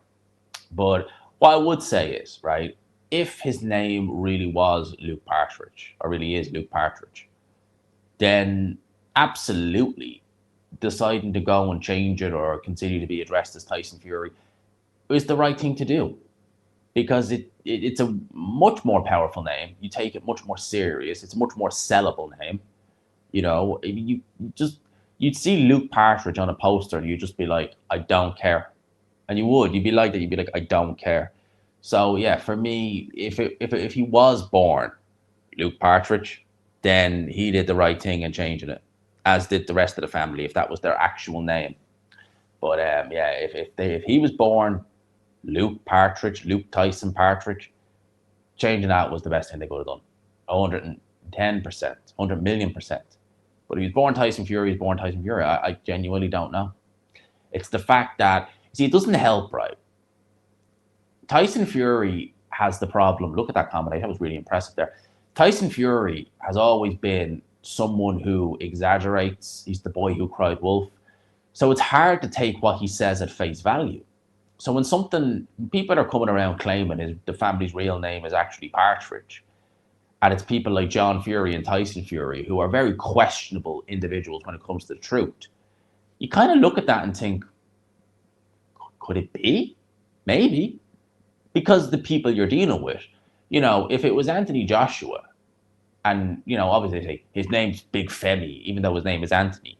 But if someone said, you know, oh, his real name is actually Femi Joshua, or Femi Joshua, but his last name is Joshua, it's something else, you'd look and you'd say, well, nah. You'd be like, no, it's not. And if Joshua, you just wouldn't. But with Fury, they're so disingenuous. You'd be like, maybe. You know, maybe. You could actually look at that and think, yeah, possibly. Maybe it is Partridge. I will not address him as Luke Partridge, obviously, because unfortunately, I'm not as lucky as that man. And I do go to events, I do meet promoters, and I do meet people. So I have to be as well behaved as I can be. And I don't think addressing Tyson Fury as Luke Partridge would endear me to many people. Great boxing channel. Keep up the good work, mate. Thank you so much, man. I appreciate that. But it doesn't stop me laughing at the name, because it is flipping hilarious. And forgive anyone who has the name Luke Partridge. I am sorry for laughing. I really am. But you gotta admit, it is a funny name. You got to admit, it's a funny name. It doesn't. Like, there you go. Look at what the Bat fan said, right?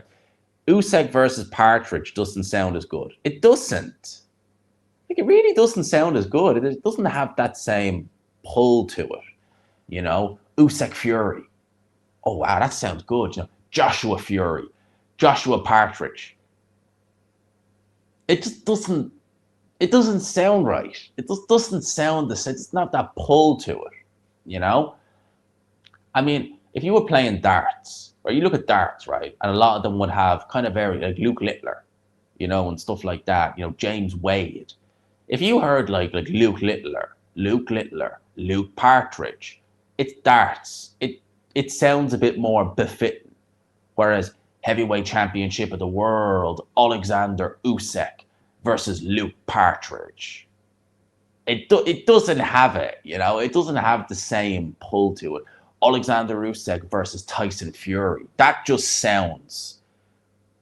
fits, you know. It just fits. Partridge versus McDermott. Yeah, that right there might actually, yeah, Partridge versus McDermott. That actually sounds more like that doesn't sound like a boxing match. That sounds like a straight on the hard road, as John Fury would say. That sounds more like a straightener rather than a boxing match. Big up to G-Man, man. If you want it, you still can. I don't mind. You can still call me G-Man. I don't mind. It still says G-Man on StreamYard. I need to amend that. But yeah, it still says G-Man even on StreamYard. Ngannou, yeah, there you go. Ngannou versus Partridge. It just doesn't have the same pull to it. Like when you hear Ngannou versus Fury, that last name itself has the pull to it. Like the Tyson is nice. Don't get me wrong. It's a good first name.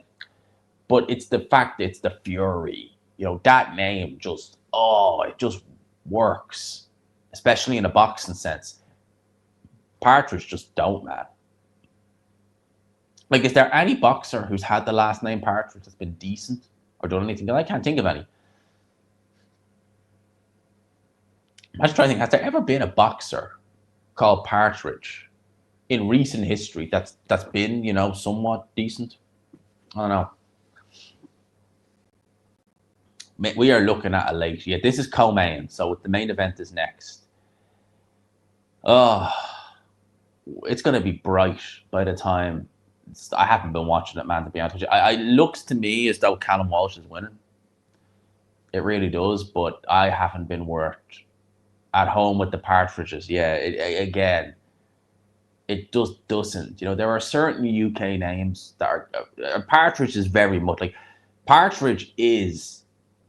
That's a proper. That's a British name. That's an English name, right? It's not Irish. It's not Scottish. That's proper English, right? So, if you want to go and say, you know, I'm Irish, it's like with a name like that, nah, that's proper English, right? So, yeah. Oh, that was a good shot by Callum Walsh there, though.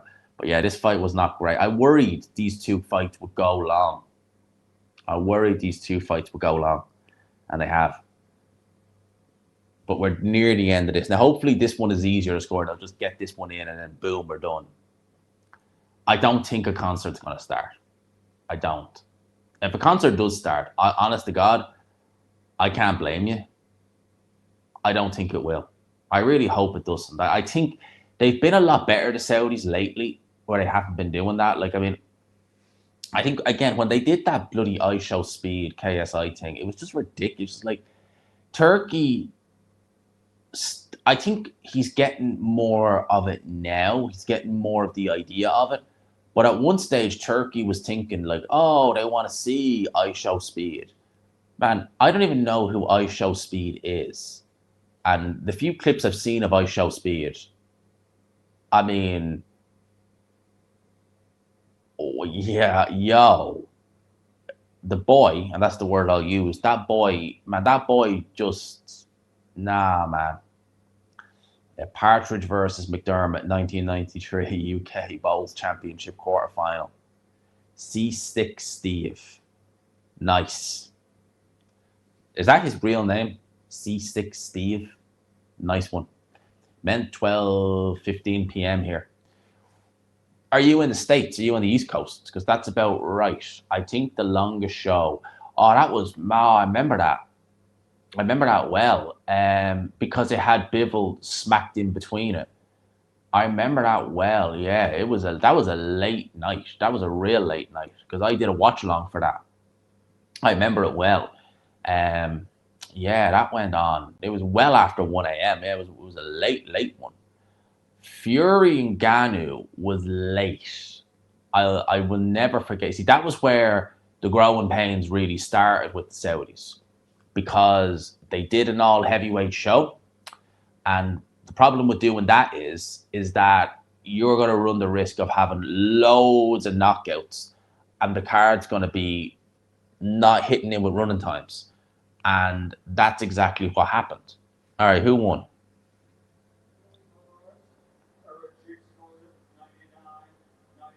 99-91.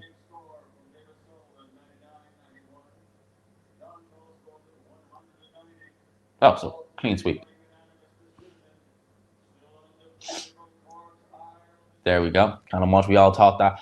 Yeah, the 1 hour and 40-minute delay for Fury, that was insanity. And you see that right there just showed how much the Saudis had to learn. I know I always say it, right? I know I always say it, but it was awful. Doing that watch along was fun. And I think I got 1,000 views at one stage in the live watch along. So it was amazing for that.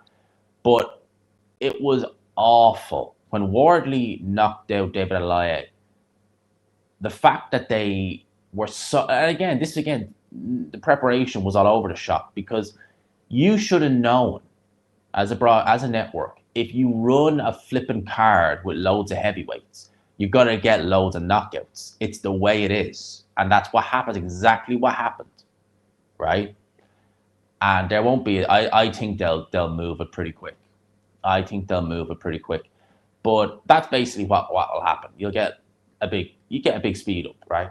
For them to have to do, and they had to move venues and stuff like that, and then live concerts. So they definitely learned from their mistakes. The delay was just like, why you're doing it in two different venues makes no sense. They had to move everything to the second venue, and then they had to do the live concert, and then they had to do something else. It was just ridiculous. It was just ridiculous. They've learned from that. They have done. Was it Fury Usyk 1 where they got that weird looking guy in the was he in a cage or something? And he was rapping or trying to rap. That was just embarrassing. So yeah, they've done a lot of things where you look and you just think like, what the hell? When they did the Liam Gallagher performance at the Joshua Dubois fight, which no one wanted to see, they've learned a lot, and I think the feedback is getting to them because boxing fans love the sport. They want to get the sport underway. They want to get going. We want to watch it. Like, I mean, right now I'm looking at these guys here and I'm like, move on with the flipping fight. I don't care what is that Mark Wahlberg? I don't give a damn what he has to say. Get on with the flipping fight. And I think that's where the Saudis are kind of still, they're getting better at it, but they're still, I think, a little bit, is that Mark Wahlberg? Or who is it? He looks like Mark Wahlberg. But yeah, that's where I think the Saudis are still a little bit. Is that Mark Wahlberg? If flipping is. Right. Bad Bunny performance next. Oh, God, no. Have you met Dev Sani? I've met Dev Sani a few times. In fact, I've actually shared a drink with Dev Sani, and I have nothing but good things to say about him. And I don't find him annoying at all in general. But Dev Sani is an absolute legend. He's an absolute top man, and I got nothing but good things to say about Dev Sani, honestly.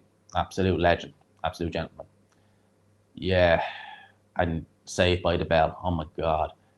I didn't even, man, Saved by the Bell, that's like, I might not be getting any younger, but I'm still, that's before my time. All right. I might not be getting any younger, but even that's before my time, Saved by the Bell. So really, I mean, yikes. I never thought I'd tune into a quote unquote fight of the century and I'd see a guy from Saved by the Bell and Mark Wahlberg as, well, the pundits. I mean, seriously. Yeah. I just can't say this has been the most painful American card. I can just say it's been the most painful. they really flopped when they've gone to America, haven't they, the Saudis? I'm just trying to think, we'll be right back, Canelo Crawford, 2 minutes and 30. Well, you get a flipping move on, because it's what? It's nearly 5:30 now. And like, I'd kind of like to be in bed. Like, I'd like to get at least an hour or two's kip. Because if we're up and if I'm still going at 6:30, I may as well not go to bed. I'd like to get at least an hour's kip in, or at least an hour or two before I have to be up. I'll try and sleep till about 9. But the longer they leave this, I mean, at the end of the day, right? It's nearly 5:30, and we were told that the ring walk was going to be 4 a.m. UK time. I mean, like it's an hour and a half after, and I'm still, and then we have the flipping Canelo will have a massive ring walk. He'll have the mariachi band playing, and then we're looking at 12 rounds. So you're looking at 36 minutes plus what, an extra 12. So you're looking at over 48 minutes. So you're looking at another hour. Yeah, so we're looking at a 6:30, 7 a.m. job, which is actually quite ridiculous when you think about it like that, actually. But yeah, I'd like them to just get on with it. And this is the thing. I think this is the thing that really annoys me about this. Like, Eddie Hearn just got on with, like, that show in Belfast went long. But Eddie Hearn just got on with it. Like, I just don't understand why they can't do that here. But anyhow, it's been a long time since I pulled an all-nighter. Yeah, I've done, like, all-nighters where, like, I've not done watch-alongs, but we're doing a watch-along for this one. And it's not been bad. Like, we're nearly 2 hours into this. But we're an hour and 51 minutes into this. And it's not been bad. It's been fun. But, and thank you for the super chat, by the way, to Alex Platt. Cheers for cheer for the time, keeping Liam just tuning in now. Man, appreciate that. Thank you so much for the £5. Like I said, man, every little bit helps, and thank you so much. It means a great deal to me. But yeah, we are man, this has been long. It has. It's been a long one. But look, we got to do what you got to do. You got to do what you got to do. I would imagine with me, this is probably one of the last watch-alongs I do at this time, because this has been such a lackluster card. It really has. The build up to this there's something just missing about it. There's just something not. I don't know. Like, I'll do a watch along for Dave Allen versus Makhmadov, and there'd be more life to it. This is very meh. And there's all the pundits. Mark Kriegel, he is quite good. Mark Kriegel, to be fair. Coppinger, Tarver, Mario Lopez. Again, the Mario Lopez guy, I was like, who the hell is he? And I find out he was an actor in Saved by the Bell, which is what, the 80s? Damn. Yeah, it's a strange one. It's a strange one. I wish they'd just get on with it. I just wish they'd get on with it. I really do. I just wish they'd get on with it. And Inoue is in 5 hours. Yeah, man. Like, he's longer than that. Like, Inoue, I think, is noon. So, like, we're literally talking 6 hours from Inoue fighting. Like, this is ridiculous. Like, it is. Just get on with it, man. Just get on with it. Where is Kellerman? Is he commentating? I haven't had the commentary on, so I've just been chilling. And I feel for a guy called Henry, because he's doing a live as well. And I think he's in France. So if it's 5:30 here, it's 6:30 there. Like, he is literally going to be live. That can't be right. No, that can't. Are they only finishing the wrap on Canelo's hands now? Really? Crawford's already laced up and gloved. He's ready to go. Now, I know he'll have the ring walk, obviously, first. So, I'm like, really? Can you just get on with it? Like, I don't know. And again, this just looked like, you remember when it was Usyk Fury? I don't sound like a downer. But you know when it was Usyk Fury? There was just like, the anticipation was just like, bang. And it was just non-stop. It was just non-stop, the anticipation. This is just more like, meh. Like, I was looking forward to the fight all this week in the build-up. But, like, I don't know, tonight, watching this, it's just been like, meh, all right, meh. That's how it's felt. It's just been really just kind of meh. It's all right, eh, it's okay. Well, I think Canelo's obviously warmed up without the gloves on because he obviously had a sweat on, so he's obviously done some form of warming up. But yeah, I just wish they'd get on with it, to be honest with you, because again, it's what 5:30, so maybe another 15 minutes before we have the fight. It's going to be nearly 7 a.m. Again, this fight goes. I'll do a video tomorrow about this, but I really think that this has. I haven't enjoyed the presentation. I haven't enjoyed the promotion. I've been intrigued for the fight because I know the fighters who are in it. So I'm still, happy about that. But for me, the build up, everything about it, the presentation has just. Do you know what it is, right? You can tell that there's no real boxing promoter involved. Like if this had Frank or Bob or Eddie, they know what they're doing. Dana White doesn't have a flipping. Look at this, another 3 minutes before, and we don't even know it was that ring walk. Like this is I'm feeling like swearing because I'm just so pissed off and they're just dragging this out. Like it's ruining the anticipation. Everyone is kind of getting tired now, and it's just this is a joke. Like this is ridiculous. Like they really not done themselves any favors with this. And like I'm losing the will. Like I'm not even gonna lie. Like, I'm losing the will to just stick it. Not for you guys, but just because I'm just like, what the fuck am I doing? It's just I'm watching a fucking screen constantly, and it's just boring.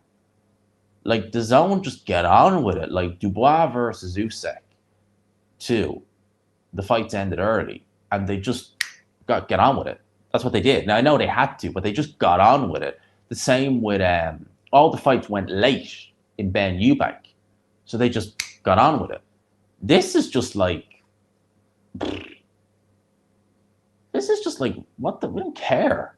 Like I'm sure even in America they don't give a damn. They just want to get on with it. And this has been crap, honestly. And I've found this with the Saudi shows in the States. Every single time they do it there, they focus so much on the hype package and all this. And I think all they do is just take away. Like the state shows, with the exception of the one in New York, in Queens, haven't been good. And it's just been just constant with this bloody, ad spamming, just, I don't know.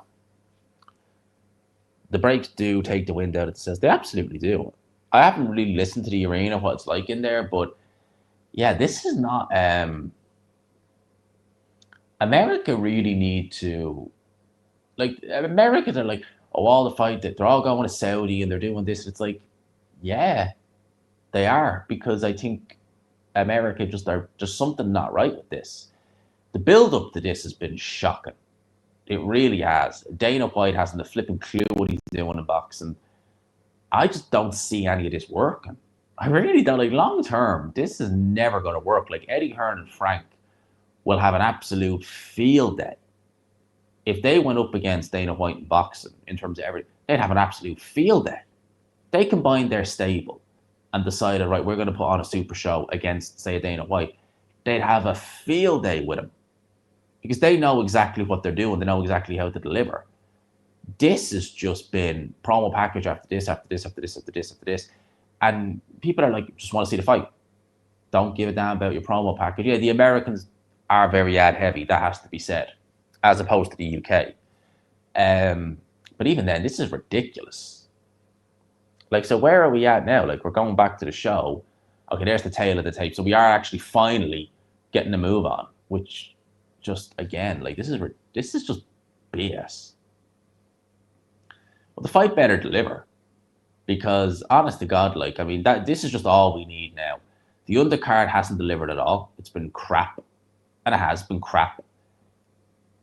We've seen nothing but just promos and just crap like this, which is pointless. All right. And the last thing we need now is for the fight to not deliver. That's the last thing. Because I think really then I would say already stick a fork in what they like another fucking pro really? Jesus Christ. And you know what it is? I'm losing the hype for this fight now. Because now I'm just like, I don't care. That's the show. I'm just like, I don't care now. I'm starting to lose the will and the hype for this fight. Honestly, right now. I'm kind of like I'm starting to like literally not give a damn because it's just like what the hell. Like I was told this fight would be on at 4 a.m. It's now an hour and a half later, and you're still just showing promo packages. I know I sound like a downer, but like this is just ridiculous. Like I've had maybe about 2 hours kip, and by the time this like it's gonna be like the sun will be out by the time this fight ends. So like, oh, I don't know. It's not good. I'm not. It's not a good look what they've done. It's taken the like the buzz completely out of this. No one cares about the promo packages. No one gives a damn. Yeah, when is the fight? I don't know. Yeah, this hasn't been good. And again, you could say it's Dana White's first kind of journey into boxing. There's growing pains. I'll give you the benefit of the doubt on that. But no, I don't, man. This has been crap. People complain too much. No, like, the end of the day, right? We're used to things a certain way in boxing. We're used to a big build up. We see the promo, we see the face off, we see all this. When it's fight time, it just starts, it gets going. And this, no one gives a shit about these trailers. No one cares. We just want to see the fight. You know, if you, this isn't WrestleMania, you want to go do, you want to go to do that, go to the WWE. They'll play trailers all the time. Yeah, there you go. Happy days. We want to see this fight. And in America, like on the East Coast, it's after midnight. It's nearly 6 a.m. here. Just get the flipping fight on the road. No one cares. They've been in the arena long enough. The undercard's gone on long enough. Just get a move on. We want to see this fight. You know? And like we're seeing trailers non-stop. Yeah, non-stop. All we're seeing, they literally did an ad and they cut and then they do a trailer again. And it's like, just go. Yeah, it's like just go. We're done. Like this is crap. It's not even funny. Like it's 5:30, still no fight. Like it's like what the hell? Like again, Inoue is fighting in 6 hours in Japan, and this fight in America hasn't even started yet. I know. That's why I'm not going to probably do a review of this fight. I will do a review of it, but I won't do it until I get a bit of sleep. Because normally I just do the review straight away, but there's no point because we need to just get going. All right, we're back in the arena. Okay, now I think we're getting. Oh, hang on a minute. So Michael Buffer is in the ring. All right, we're getting music now.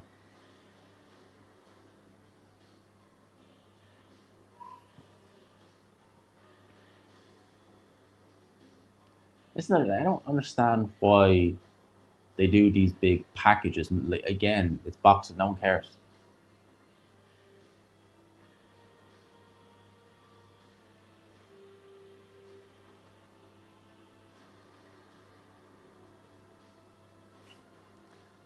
Okay. Can we just get like the fight on the road? Do we need to like? Does this need to like happen? All right. Oh, oh my god. Oh man, really?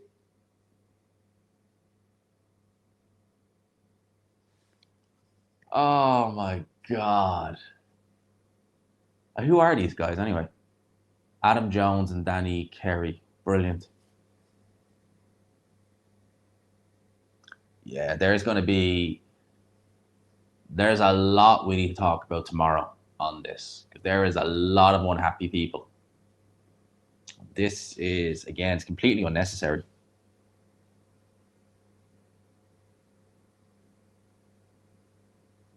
What else is there? Was hidden. Yeah. You know what? it's probably done me good in terms of views and numbers to do this watch along, but I'll be reluctant to ever do another one for an American show like this again. After all this, it's probably just not worth it, because I just like, this is just ridiculous. Like, I mean, we're talking now nearly 6 a.m.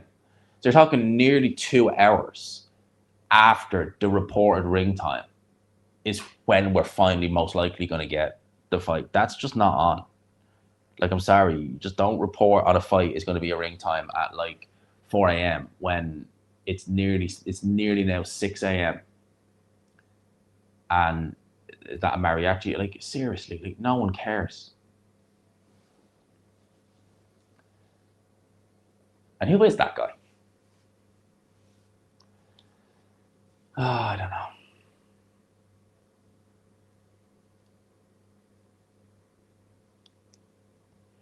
And I don't even have a spare iPhone, so I can't even check. I wonder if we could actually check X and just see what's going on there. Because I'd say people are probably not best placed, if I'm guessing. Let's have a look. Let's have a look and see what they're saying on the Ring Magazine's website.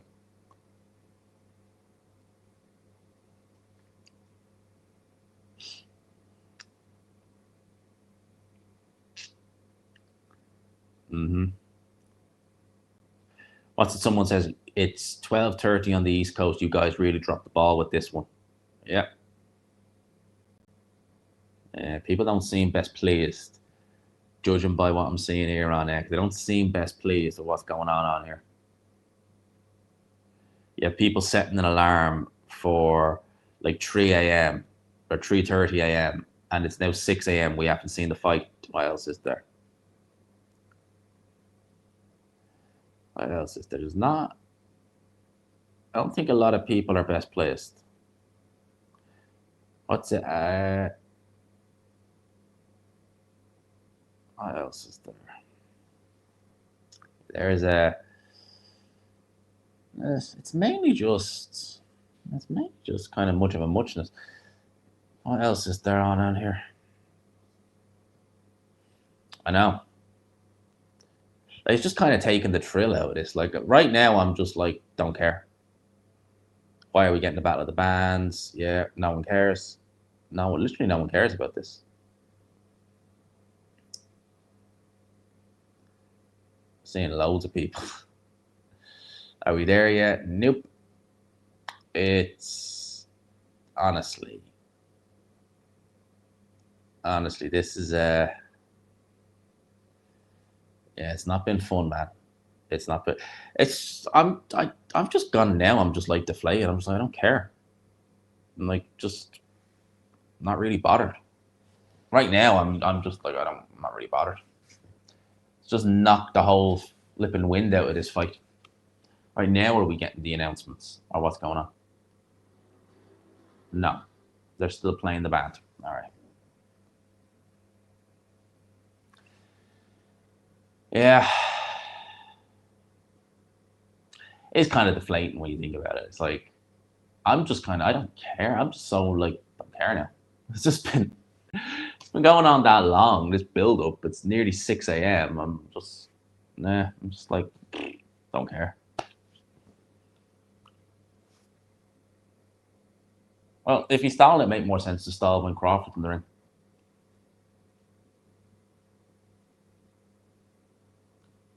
Yeah. That would probably be the best thing you could do, is if you switched it off and didn't watch.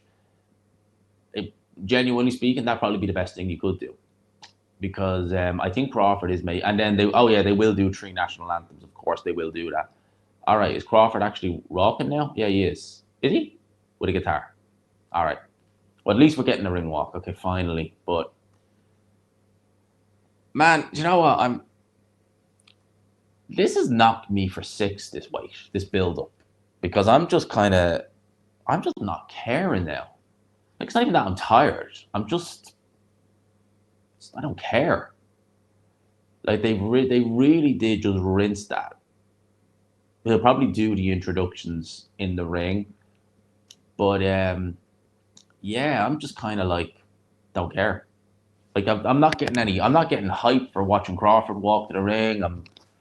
It's just like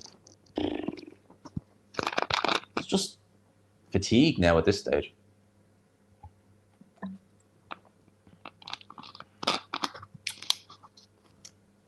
Let's see. Maybe when maybe when the bell goes, I'll feel a bit more kind of upbeat for it. But right now, I'm just like, meh. I'm like, yeah, this ain't doing it for me. What else we got? What's someone says? It's everything boxing says. It's 12:40 on the East Coast, and the boxers haven't even made it to the ring, and we'll probably get anthems 1 a.m. before the first bell. Yeah, it's ridiculous. It's just, yeah. We got 3 national anthems to look forward to: America, Mexico, and Saudi. Which again, where we had a world title fight in Ireland, we didn't get 1 national anthem. Not that I'm complaining. We had a world title fight a couple of hours ago, not 1 national anthem. We're going to get 3 for this one. And Canelo's walking the ring, and he doesn't do short ring walks. It's going to be long. So, yeah. It is what it is, I guess. But, yeah, it's not ideal.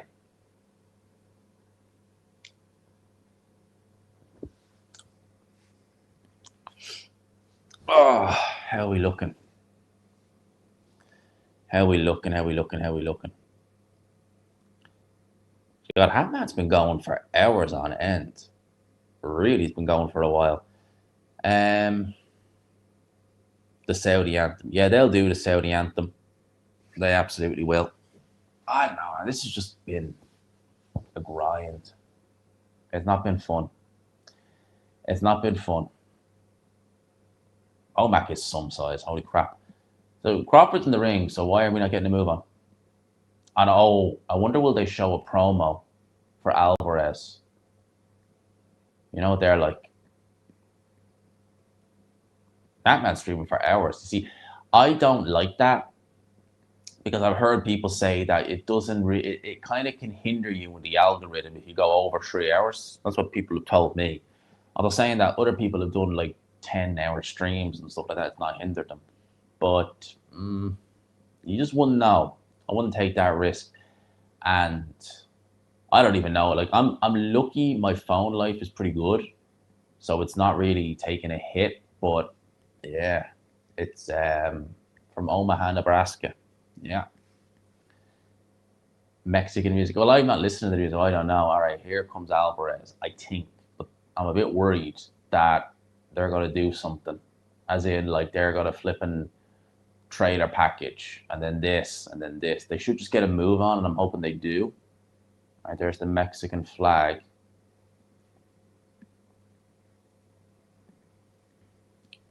But yeah, I mean, there's a lot of people who are, I'm seeing a lot of people aggrieved on Twitter about how this has gone, and I cannot blame them at all. Like, even in the East Coast, they're like, what, it's nearly 1 a.m. East Coast time. So, I think Turkey and Dana, if this is how it's going to be, they're going to lose so many viewers from across the pond, and even in America, because people are not going to put up with crap like this moving forward. They might put up with it for the first one, but long term, there is no way they'll be able to get away with crap like this again. And even in the atmosphere just look dead in there. It just doesn't look lively. And we knew the mariachi band would play. They always play for Canelo. There's nothing new there. But let's just hope it's not a long one. Oh my God, look at that. The mariachi band from up in the rafters.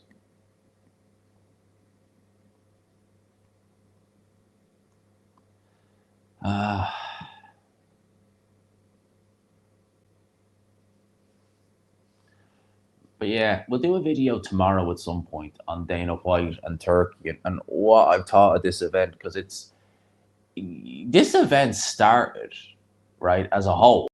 This event started when the Matchroom show was still going. So, like, this whole thing kicked off. Paddy Donovan and Lewis Crooker, I don't even think were in the ring when this thing kicked off. So, like, this is insane. And I think as well, that's actually one of the things about Netflix. And this is one that, see, this is something that you might be worried a little bit about, right? Is because this is Netflix and because they're not like on a schedule or anything like that, they can go as long as they want. So that is bullshit, but they can do it. If this was on Sky or TNT or maybe even the Zone, I think they'd only have a limit where they could like go to, because they are really taking the you know what with this.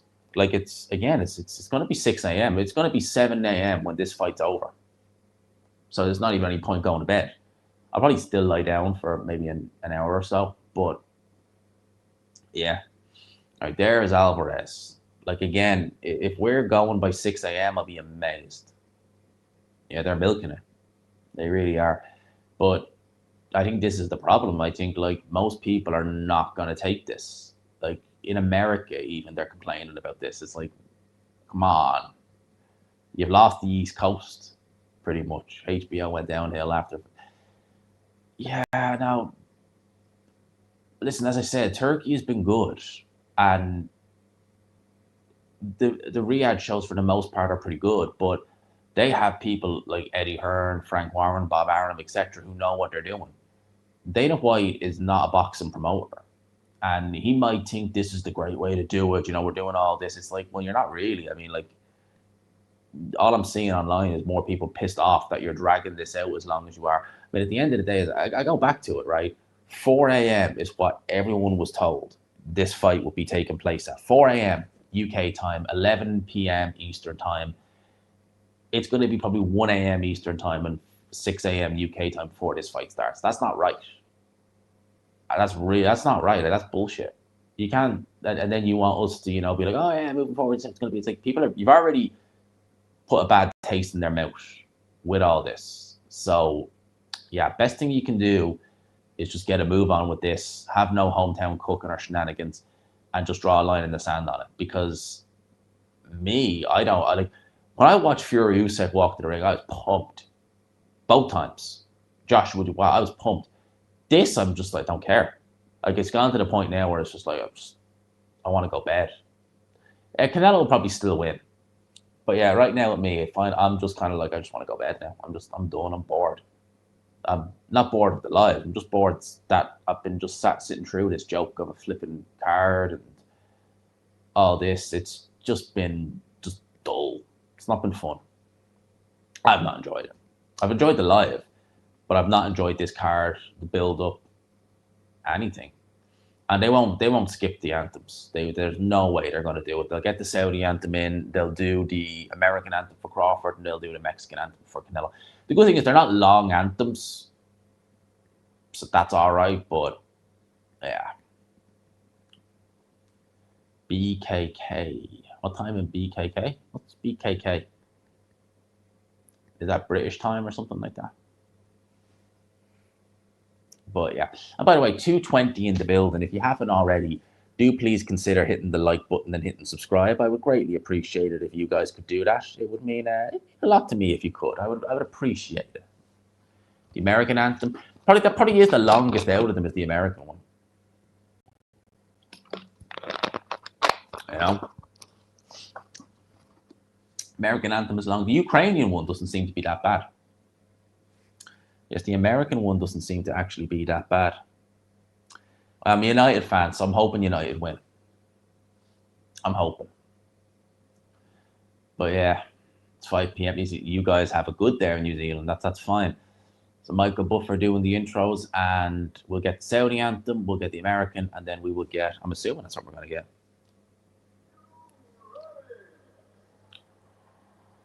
I'll be pleasantly surprised if he gets a move on.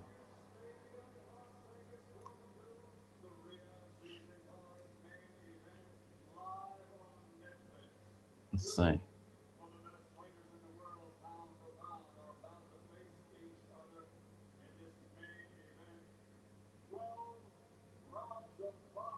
Let's see.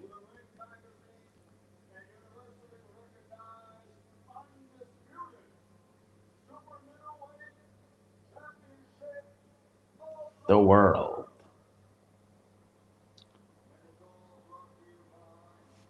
So I'm hoping he gets on with it.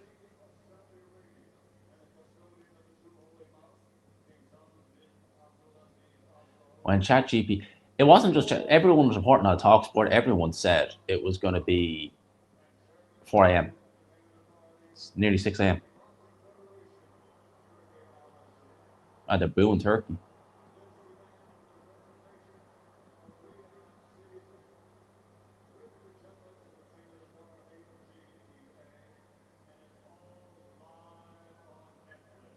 Mm-hmm.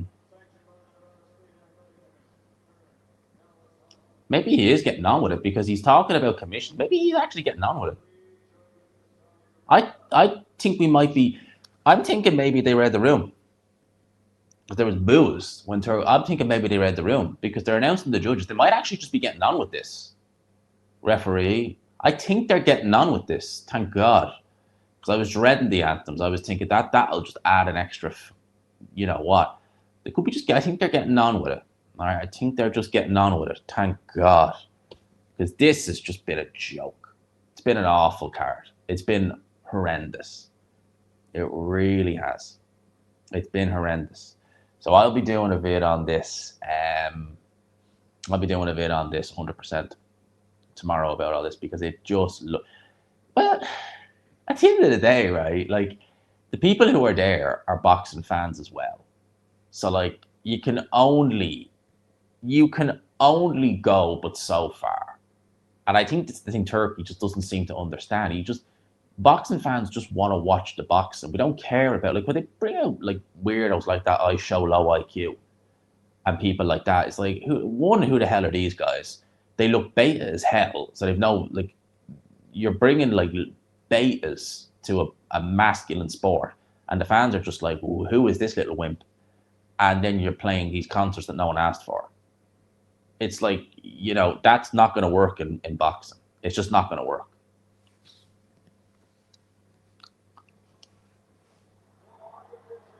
All right. We are getting the announcements here. So Crawford getting announced.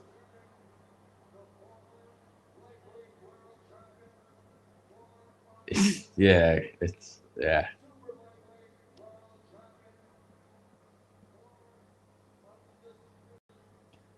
Yeah, these are going to be long intros, by the way. Both guys have done a lot.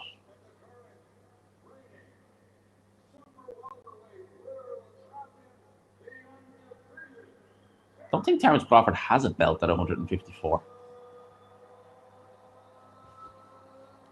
Crawford.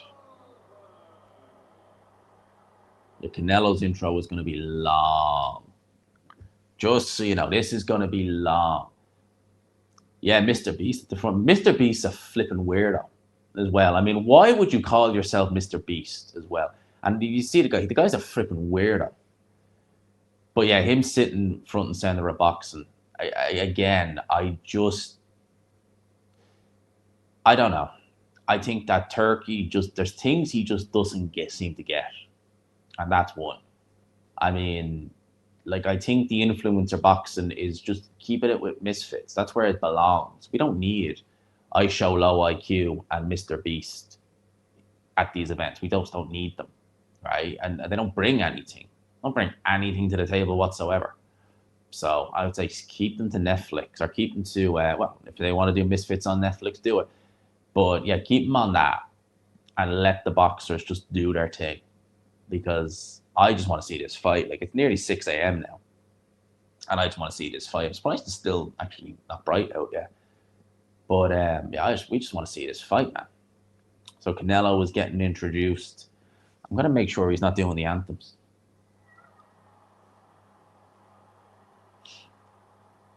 All right, we're going straight into this.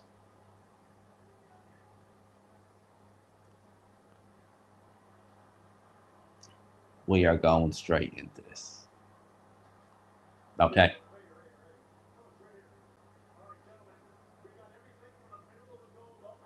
Getting their instructions.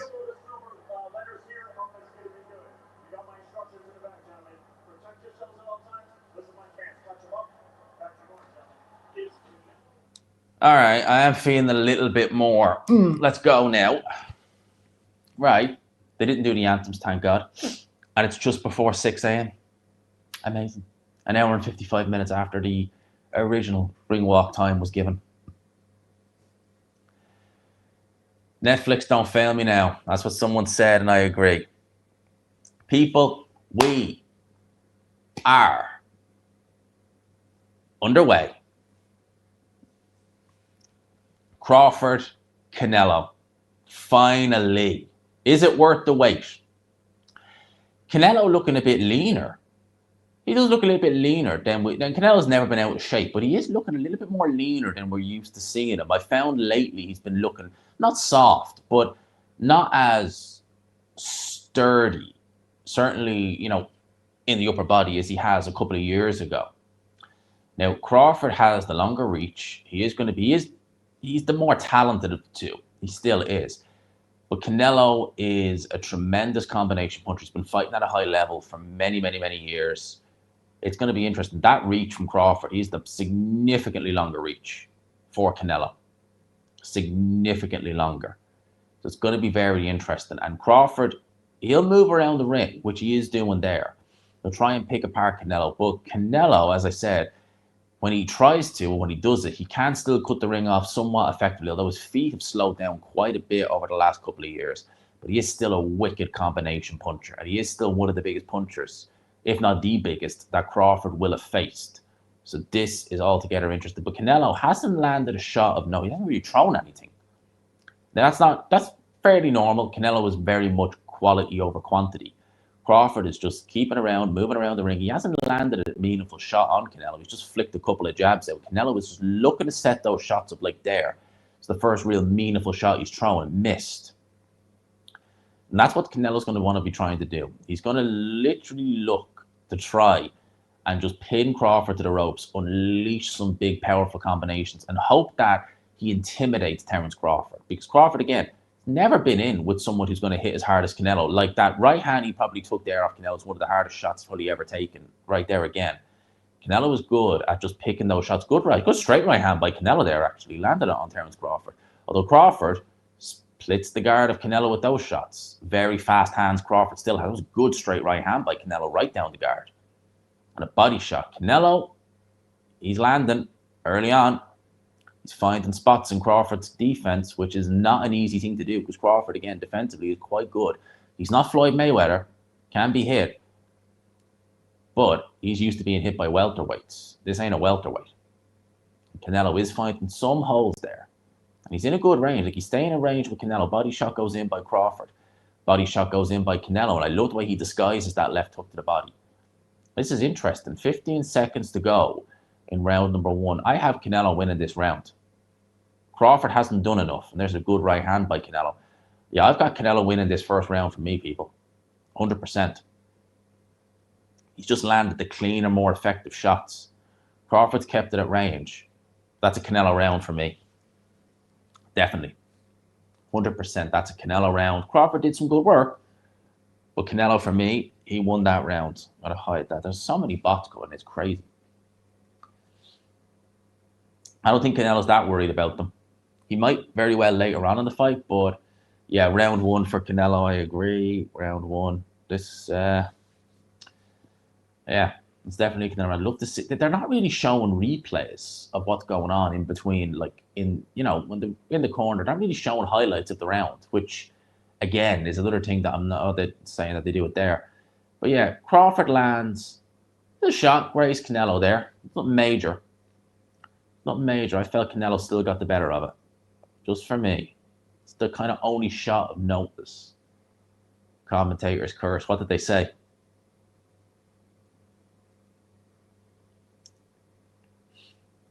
And round number 2. Here we go. It was an interesting first round. I gave it to Canelo, but let's see how Crawford lost the first round against Errol Spence. And we all saw what happened after that. Because if you go and watch the Spence-Crawford fight, Spence won the first round. That was it.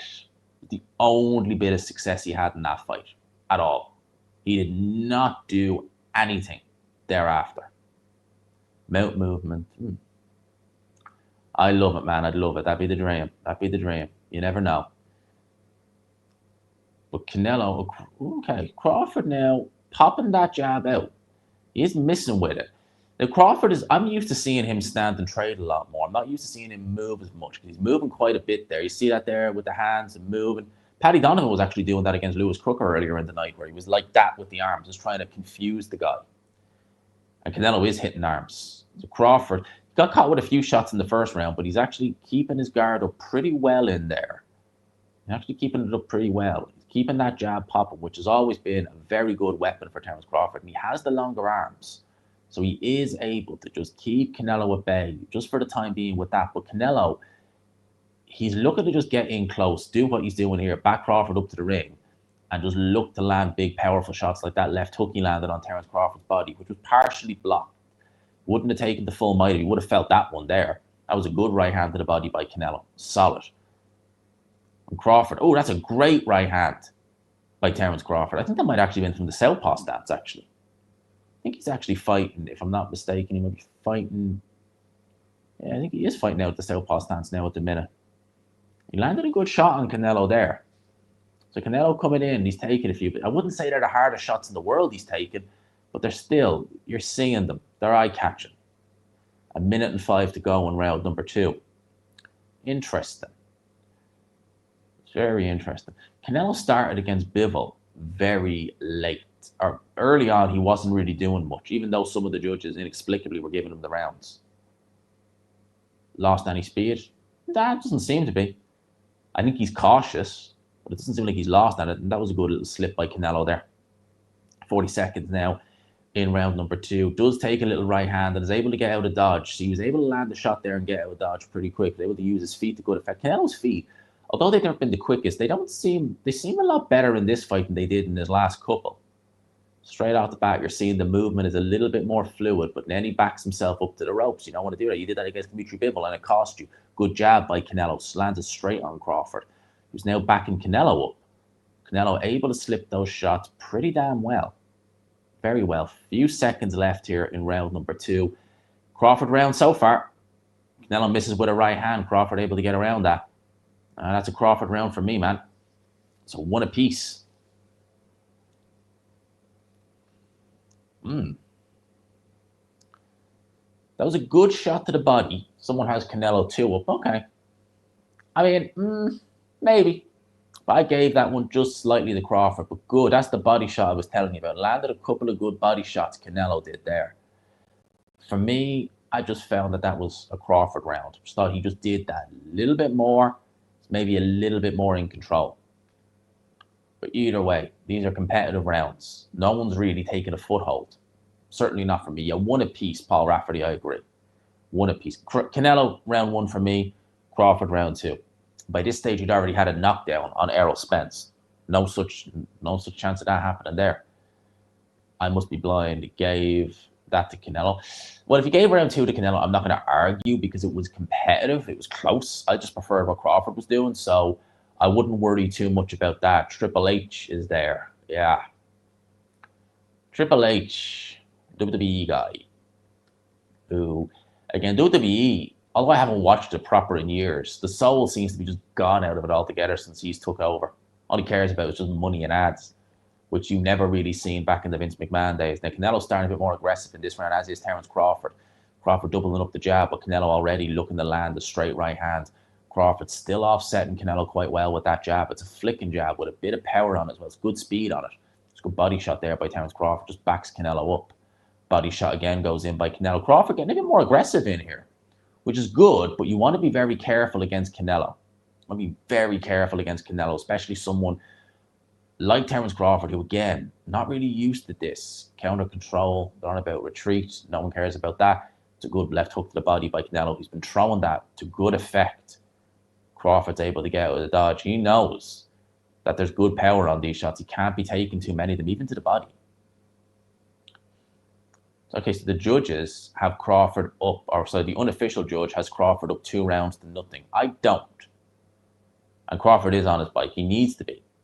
But I don't know, will you win a fight against Canelo doing that? Body shot goes in by Canelo. It's more aggressive this round by Canelo, and I think it's actually doing better work. It's a good left hook by Canelo, kind of half left hook, half. uppercut or half left hook, half jab. Body shot by Canelo again goes in. Some good work in here. Like what I'm seeing by Alvarez. And if so, if the unofficial scorecard is right, Canelo's 2 rounds down. Crawford's 2 rounds up. But Canelo definitely doing better in this round. I think he's winning this round so far for me. Crawford really on his bike in there, moving around the ring. Not really. Your Guardian gave round 2 to Canelo. Okay. I can't really argue. They're close rounds. It's a bit more clear for Canelo this round so far. He's been the aggressor. Crawford's on his bike. He's not really landing anything. Canelo's landed a couple of good body shots. Lands that right hand to the head on Terence Crawford. Ooh. Both guys go into an exchange. Neither guy really gets anything out of that. Just get rid of that. But and Crawford just flicking that jab out. But again, not really committing to anything in this round. Moving quite a bit. Missing with that jab there. Canelo's able to just stand in front and not actually get hit with it. Oh, but he does. Nice little counter in retaliation by Crawford there. That was actually a good little shot. In response to Canelo looking to launch an attack. 25 seconds to go in round number 3. And yeah, very interesting. It's getting interesting now, people. Canelo's round for me, though, so far. Another body shot goes in. Crawford knows to say no, but still a scoring shot, still a landing shot. They will take effect after some point. Round 3 comes to an end. Not exactly the thriller in Manila just yet, but that's definitely a Canelo round, 100%. 100%.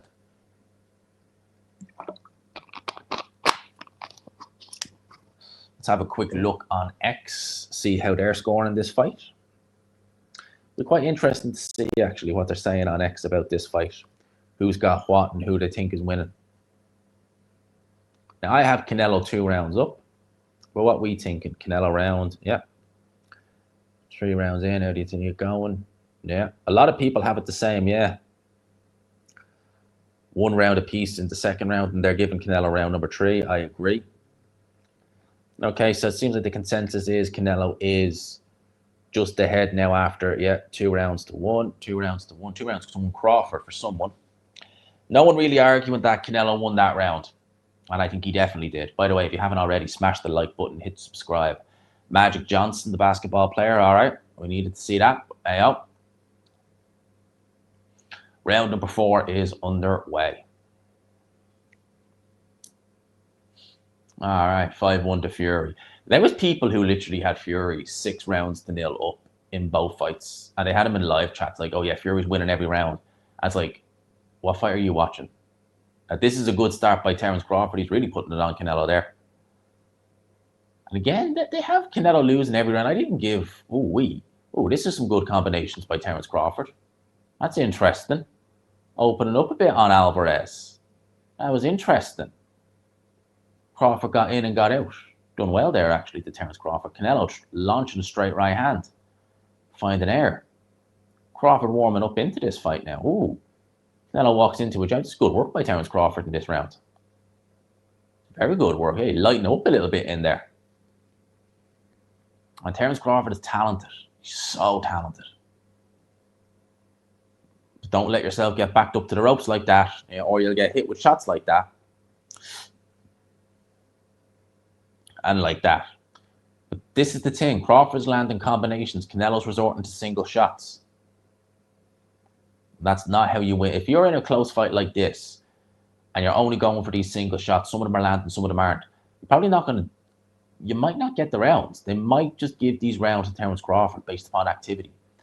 That's a good jab by Canelo. Lands it right on Crawford's chin. And it's a solid, stiff jab. It's not like the jab Crawford's throwing, where it has speed on it. It has a little bit of snap, but it's not a devastatingly hurtful punch. Crawford landed 20 headshots as opposed to Alvarez's 10. Love to see the body count stat, though, because Alvarez has been busy to the body like he is there. Another body shot goes in. Another one there goes in. Crawford can't be taking too many body shots. If he's taking a lot, like he's using his legs to good effect there. If he's taking a lot of these body shots, it's going to take the legs out. Another one goes in by Alvarez. Misses with a right hand. Crawford's able to block it. Defensively, very, very cute. But Alvarez, this reminds me of how Billy Joe boxed. Billy Joe wasn't as effective as this, though, and Canelo was a lot more aggressive against Billy Joe. It wasn't as effective, but ultimately, in the end, he did end up getting broken down. Billy Joe was making mistakes. From early on, Canelo was able to find the uppercut. Billy Joe couldn't adjust. He's not throwing that shot once against Crawford.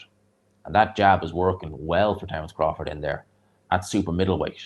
He looks like he doesn't look that small for a super middleweight. He really doesn't. Looks like he's doing all right in there.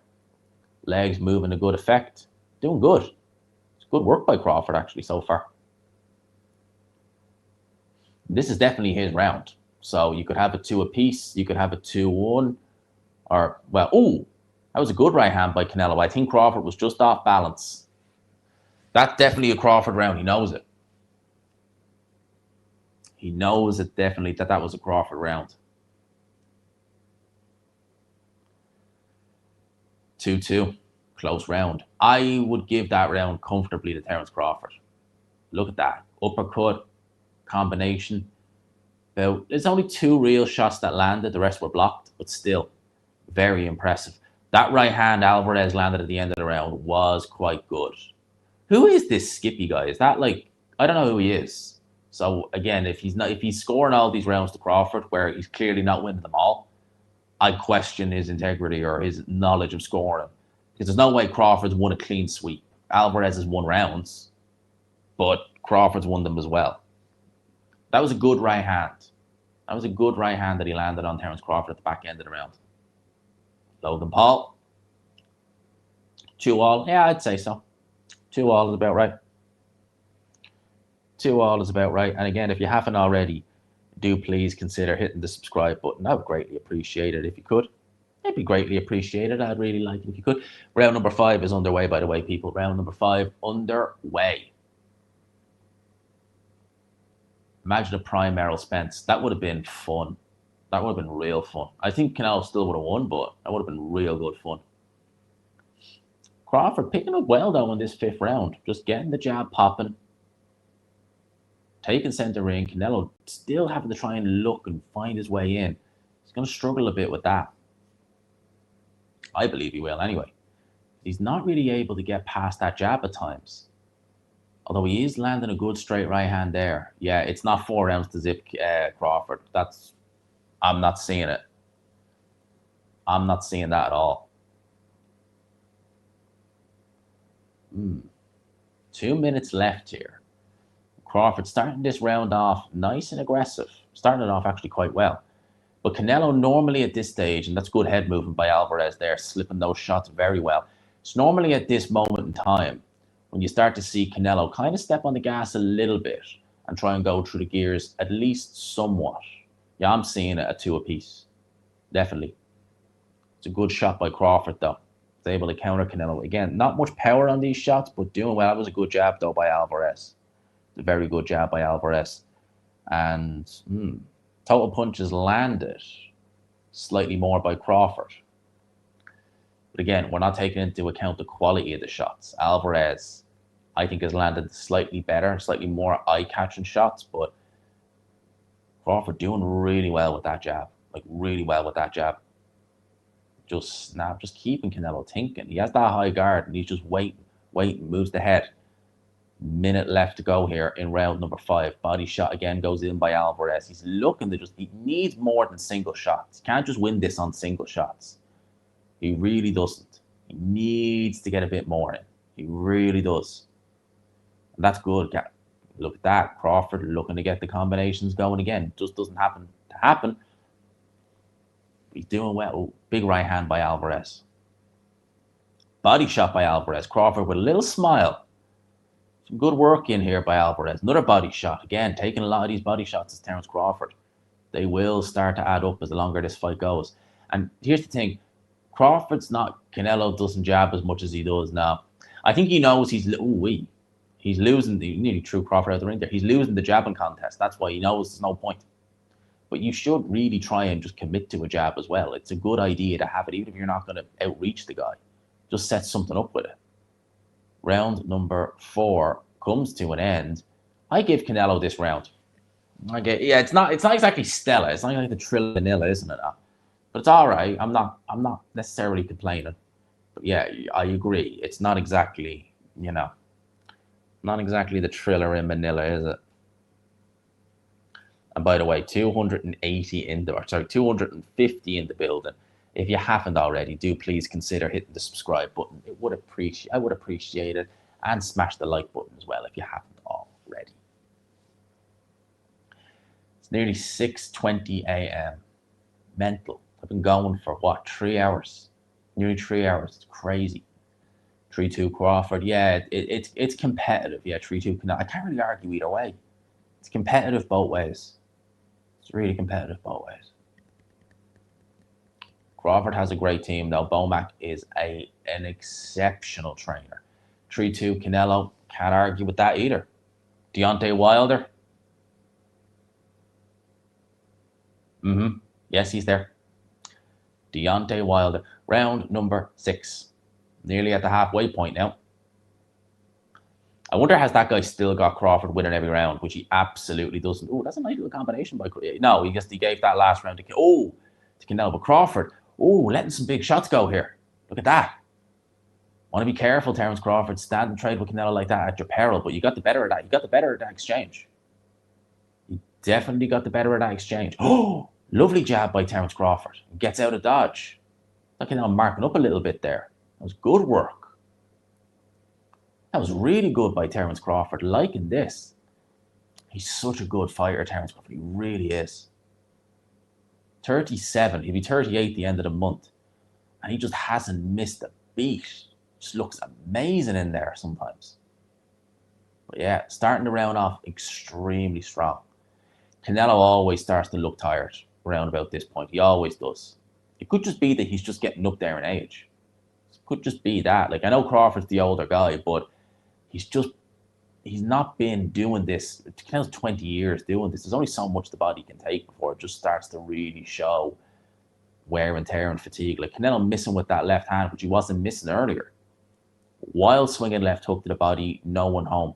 Not like Crawford even blocked it, he just missed it. Yeah, he is looking real impressive. Big smile from Terence Crawford. He knows. He's like, you're not hitting me. You're not doing me no damage. And I'm taking this power and I'm all right. Oh, I think that was a bit, that was a little bit low. Probably balanced more so. Crawford landing way more, throwing and landing way more to the head, but Canelo way more to the body. And that body shot, it was more balance, really. That little gash, like Canelo's got a little swollen just over there. And he is looking frustrated. I think he's frustrated because he knows Crawford is awkward. But I think he maybe knows maybe there's not much left in the tank at this stage. And as I'm not talking about stamina, but like ideas. Maybe if this was the Canelo of 4 years ago, we'd have something to offer, but he doesn't really seem to have that much. Now we're talking. Well, have I missed something? Oh, that was it. And now we are talking. There's a nice little exchange. I was wondering, so it must be maybe a minute or two or a few seconds ahead. I was wondering, I was like, now we're talking, nothing happening. But yeah, Canelo letting some shots go. This is still a Crawford round, though. Definitely. Definitely a Terence Crawford round. Good little combination by Crawford. 15 seconds left in round number 6. We're coming into the halfway point now. That's a good body shot, though, by Canelo Alvarez still. 3 apiece. Well, this is a Crawford round, definitely. 100%. But here's the thing. What way are the judges seeing it? That was Crawford's round, definitely. Can't even argue with that. No ifs or buts. No ifs, buts, or maybe that was Crawford's round.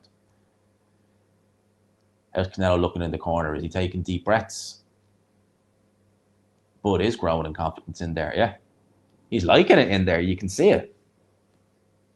4-2 to whom? Crawford. If it's Crawford, I would agree. Yeah, he is. He's looking tired. And I wouldn't mind, but he's not exactly throwing a lot of shots, Canelo Alvarez, but he's always struggled with stamina. He's not even throwing that many shots. Like, he's really focusing on just, big shot now and again, big shot now and again. So it's not like he's setting the world alight with his pace, but I don't know, man. Crawford, look at this. Lovely. Look at that jab. That is beautiful. Canelo's not able to do anything when he only gets hit with a jab like that. Look at that. It's lovely. So good by Terence Crawford. Really good work. Right, round number 7. We're past the halfway point now. Looking to get a bit desperate for Canelo. Only giving him 1 round on the unofficial scorecard, but I have given him more than that. But I think you would have it either a draw or have Crawford slightly ahead at this point. Canelo needs to do something. He needs to show something. Because Crawford's getting confident in there. He's enjoying it. He's taking some shots. He's staying in the pocket with Canelo like that. But good body shot goes in. But you're right. You shouldn't staying in the pocket like that with Canelo. And he's not doing it. That's insane. And he's missing wild with the right hand there. Crawford missing with a few shots, but Canelo's got nothing to offer. Oh yeah, Crawford definitely winning. Definitely winning. Canelo's not even, it's going fast. It's not the most entertaining fight in the world, but it is going by fast. Yep, Canelo not able to get through the guard of Crawford there. That's a good swinging right hand. He looks out of his depth at times in here. He is still winning rounds, Alvarez, but man, this is Crawford if ever I've seen it. Look at that. He's not even able to get through the guard. He's just hitting the arms of Crawford there. That's some good work there, though, from Alvarez. So we got 1:30 to go. So you got 90 seconds to show us something, Alvarez. Because these rounds are ticking by, and you don't want to be losing as many as you are losing. Although he has been the more aggressive in this round. And Crawford's kind of not really done anything as of yet. So a round like this, yeah, you could be giving it to Canelo just based upon activity. But some of these rounds are close. Although Crawford's having his success, some of them are close. Some of them, like last round, which is not very close at all. Crawford's schooling him. I wouldn't say it's a schooling necessarily, but he is definitely doing the better work. He's the better boxer, 100%. See, Alvarez just not punching. He's backing Crawford up, but he's not punching. Then he's using the jab, missing, and then he's getting countered. He's not able to do anything. Crawford's able to just run, get out of dodge. He's moving well. No, Canelo ain't knocking out Crawford. Not now. He's not put a dent in him. So he is not knocking him out now. I would be amazed if he does. Amazed. Honestly, I'd be absolutely amazed if he stops Crawford now at this stage. I don't think it's going to happen. Just me. I don't think it's happening. And 24 seconds to go. 20 seconds to go in round number 7. Now, Crawford's done better work in this round, but I might just nick Alvarez in it because he's been the busier of the two. Crawford's not done much. He's moved around quite well. He's been defensively good, but he's not, there's not a crazy amount that's gone on. So for me, I'm giving that round, maybe slightly edging it to Canelo. But Canelo looks tired. Look at the difference. Look at there. Look at the difference when they go back to the court. Crawford's just like, yeah, walk in the park, I'm good. Alvarez is actually taking deep breaths. He's working hard. Crawford just looks like he's gone for a little stroll. He doesn't look fatigued, doesn't look tired. Alvarez at the end of that round, there was the gulp of air. Never a Canelo round. All right. I could see how Crawford won it, to be fair. Crawford cruising, yeah. He's getting into his groove now. I mean, desperation's going to set in for Alvarez soon, man. He's not doing anything. He's got into round 8.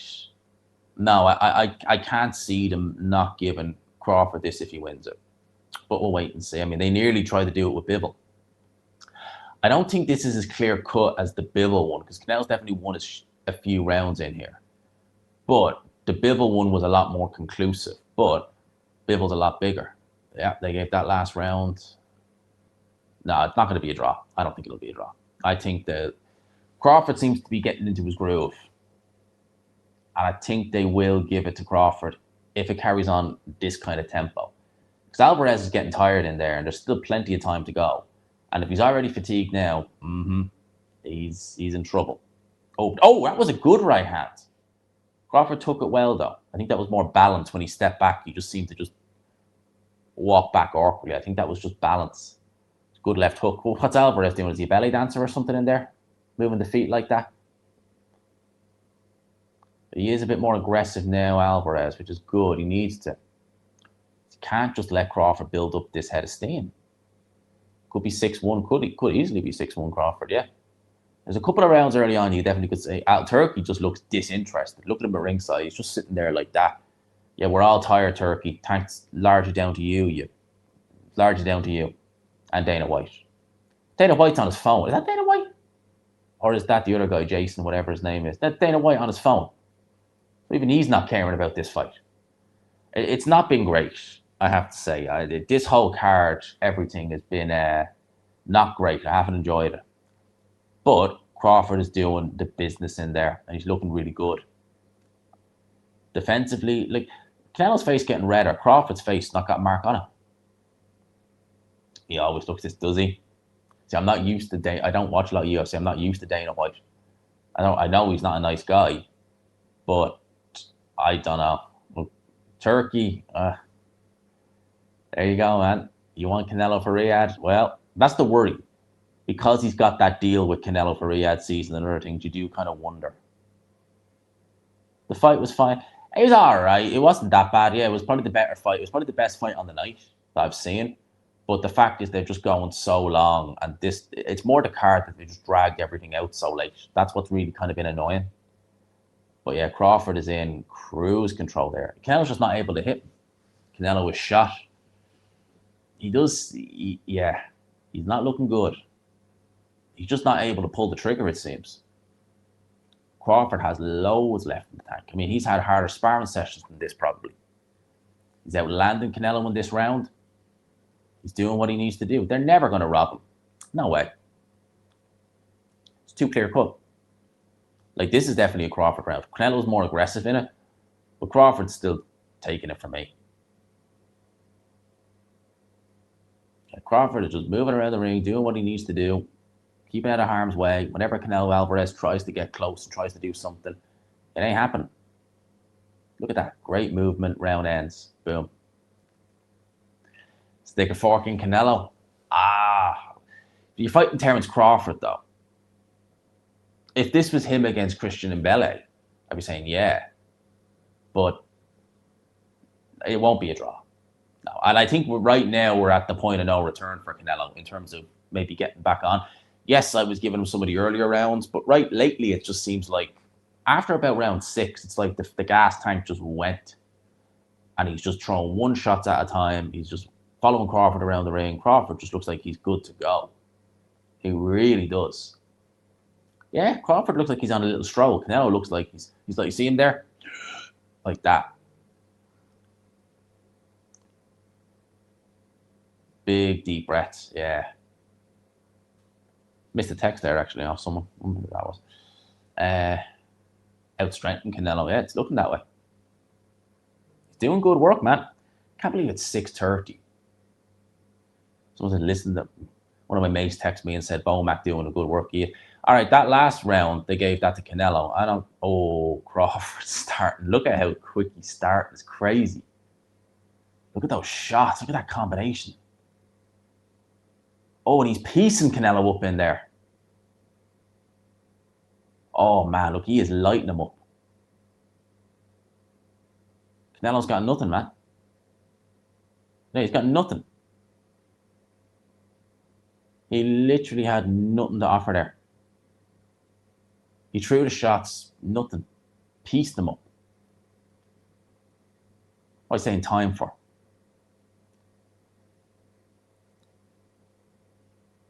Oh, what happened there?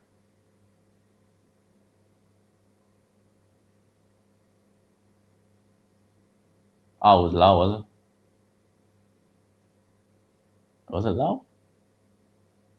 Didn't look that bad. Didn't look that bad. But out. Warning them for the head. Is he ducking a point? No, that is a bit dramatic. It's like, come on, let's get a move on. All right, get a move on. The headbutt wasn't that bad. There was no cut cause. Oh, was he cut? I don't see a cut on Crawford or Canelo. That was a good right hand by Alvarez, to be fair. But Crawford, look at that. Oh, that was a good shot by Alvarez, but Crawford took it well. Yeah, Canelo's getting closer. Crawford, You want to be careful. I know you're trying to close the show. I know you're enjoying this, but you want to be careful. He is still dangerous. When I see those shots loom close and just graze the chin, you're just like, ooh, one of them lands, you're in trouble. That was a good right hand by Alvarez, to be fair. But Crawford still able to just do what he needs to do. He's seeing these shots coming a mile away. Small cut on the eye. Yeah, I was thinking that's a bit dramatic. I was like, oh yeah, I see it there now. But like that's a bit dramatic. It wasn't terrible. It wasn't like it needed to be, that dramatic. Minute and 15 left in round number 9. We're coming into the championship rounds now, people. Yeah, Crawford's chin it's good. He's never been down as a pro. Am I right? You've never been down as a pro. So his chin is made of something tough, something sturdy. Man is fantastic, isn't he?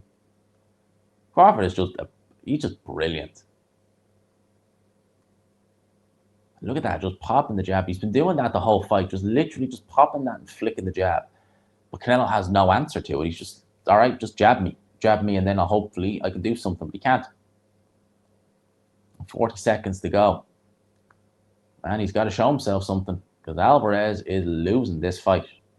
Crawford's really taken, since round 6, it's been Crawford all the way. It's just been Terence Crawford all the flipping way. But and Crawford, the way he moved there, made it look like actually he was, I don't think he knocked, no, I tell a lie. Crawford has been down once, but it wasn't called. He was down against Velasquez. He was down in that fight. It should have been called a knockdown. It wasn't. But that's it. I think Gamboa stunned him slightly, but I don't think he was really badly hurt. Round 9 is over. Oh, I'm tired. Gone over 3 hours, man. I'm tired. I'm getting tired now. I'm feeling it now. I'm feeling it now. Let's see this exchange. Look at that. Oh, man. Alvarez has got nothing. The pressure's not really coming that much, really. That was a great left hook by Alvarez, or by Crawford. A little short left hook. So good. Oh, man. I kind of wish, I don't have any Red Bull, I've only got water. I'm kind of feeling it now, lads, I'm not going to lie. I'm looking at round 10 and I'm like, can we please get a move on? Because I'm tired. I'm tired. Canelo has no answer for the foot or hand speed. I agree, mate. Absolutely. I 100% agree. It's Crawford's movement, his hand speed, everything. He's just like, what do I do? What do you do? Round number 10, championship rounds. Canelo has 9 minutes to turn this around. And he's a mile behind on the unofficial score. Who the hell is that skipper guy? I don't even know who he is. But he's a mile behind. He is a mile behind. Give me Adam Smith every day over some of the guys I've heard tonight. Never thought I'd say that. I had way more fun listening to him, Barry Jones. Maybe not Sonny Edwards because his voice is just annoying. But I had way more fun listening to those guys tonight than the few bits I've heard from the Netflix team tonight, with the exception of Callum, and he's good. And Crawford still just able to keep it at range, keep moving. He won't stop Canelo, but he is going to win this fight comfy on points, I believe. Oh, that was a good shot though by Alvarez, but no bother from Crawford. Doesn't seem to faze him. Crawford's not Munguia, he's not Berlanga. He's not going to stand there and let Canelo. Oh, that was a good right hand by Alvarez. Did back Crawford up ever. Oh, Crawford comes straight back. Few shots by Alvarez are getting through now. So Crawford is slowing down ever so slightly, but not enough. And Crawford retaliates whenever it happens. So he's coming straight back. Man, this is getting interesting now. Championship rounds. So Alvarez, this is your time. Oh, that was a good shot by Alvarez. This is a better round for Canelo. Say what you want to say. Crawford's been doing well, but this is a better round for Alvarez. He's landed more. Thought there was a touchdown there almost. He is landing more in this one. So this round is definitely an Alvarez round so far. He's winding up. He knows he needs a knockout. He needs a knockdown or a knockout. A knockdown would probably bring him somewhat back into it, but he needs a bit more than that. He's struggling in there. Alvarez. 1 minute to go. What do you got, Canelo? Well, what do you got? How much more do you have? What do you got in the tank at this minute? You're 35. He's 30. He's nearly 38. What more do you have left in the tank? This is not the Canelo who fought Cotto, Triple G all those years ago. Clearly slowed down. Crawford, man, it's like he's ageless. The size difference is nothing. Yeah, no, it literally doesn't mean anything. Yeah, he's still bouncing. He's been a bit less active this round, so I'm favouring Alvarez in this round. He's landed a few more shots out, although saying that, look at that combination by Crawford. Just gets out of dodge, still light on his feet. Look at this, man. Yeah, the Mexican beef. He needs more. Not enough, man. He needs more of that Mexican beef in you. They'll give you a pass. They gave Jaime Munguia a pass. Oh, wait. Round 10 comes to an end. I would still just favour Alvarez in that round slightly. Just ever so slightly. Oh, man, I'm tired. Let's see that right hand again. See, it wasn't even full force. He probably caught him with kind of like the finger part of the glove. So it wasn't even full force. So weight class exists for a reason. Nah, there you well. For the weight class do exist for a reason, but not everyone is a Terence Crawford. Not everyone is a Bud Crawford. You got to remember that. Bud Crawford especially always has been. 6 minutes left for Alvarez. And I can't see the judges robbing him. Or robbing Crawford. I can't see it. It won't happen. I don't think it'll happen. I think Alvarez is going to lose this fight. And they'll probably be closer than they should be, the scorecards, but Alvarez is never going to get the nod. They're never going to, never going to be. I'm tired because I'm just not used to doing watch-alongs like this. And it's now nearly 7 a.m. I've been on the go. I think I've slept 2 hours all night. Like, I've been on the go for a while. I'm tired now. And I wish if it's been on at 4 a.m. like it should have been, then we wouldn't have been a good shot by Alvarez there. He needs these last few rounds. He needs these last few rounds. Crawford ain't going to give them to him. Crawford stands up in a clinch. Yeah, I agree. Give the last round to Canelo. I don't mind that. If he wins these next 2 rounds, he's looking at a 5-7 deficit. Now, if he won an earlier round, you could have that as a draw. I'm just saying. But it's a big if because Crawford is still boxing beautifully in there. Look at that. He lands perfect shots on Canelo. Crawford's winning. And he should be winning. And he's winning it well. But Alvarez, lovely uppercut by Terence Crawford. Just a silly shot to get hit by from Alvarez. And he's not able to do any damage. He's up close. Combinations not even happening. Not even a funny throw. I didn't even see what he said. Probably don't want to know. But Alvarez, man. Oh, that was a good little jab. But yep, no effect on Terence Crawford. He's able to move, get out of there.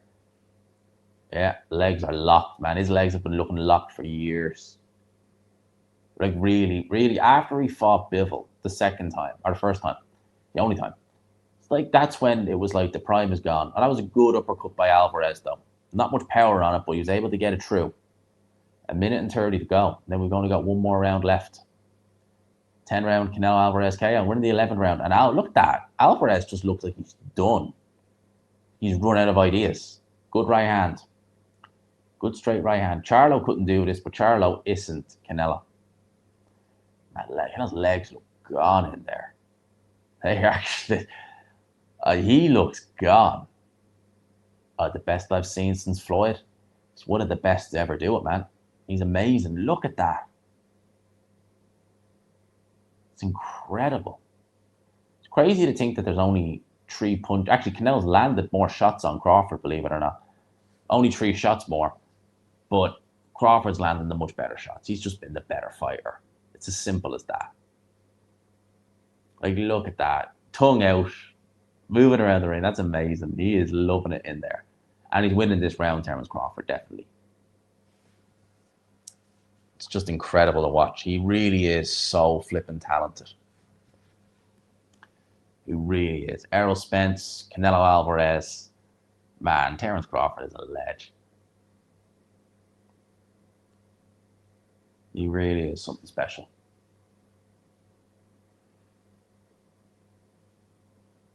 10 seconds left, round 11.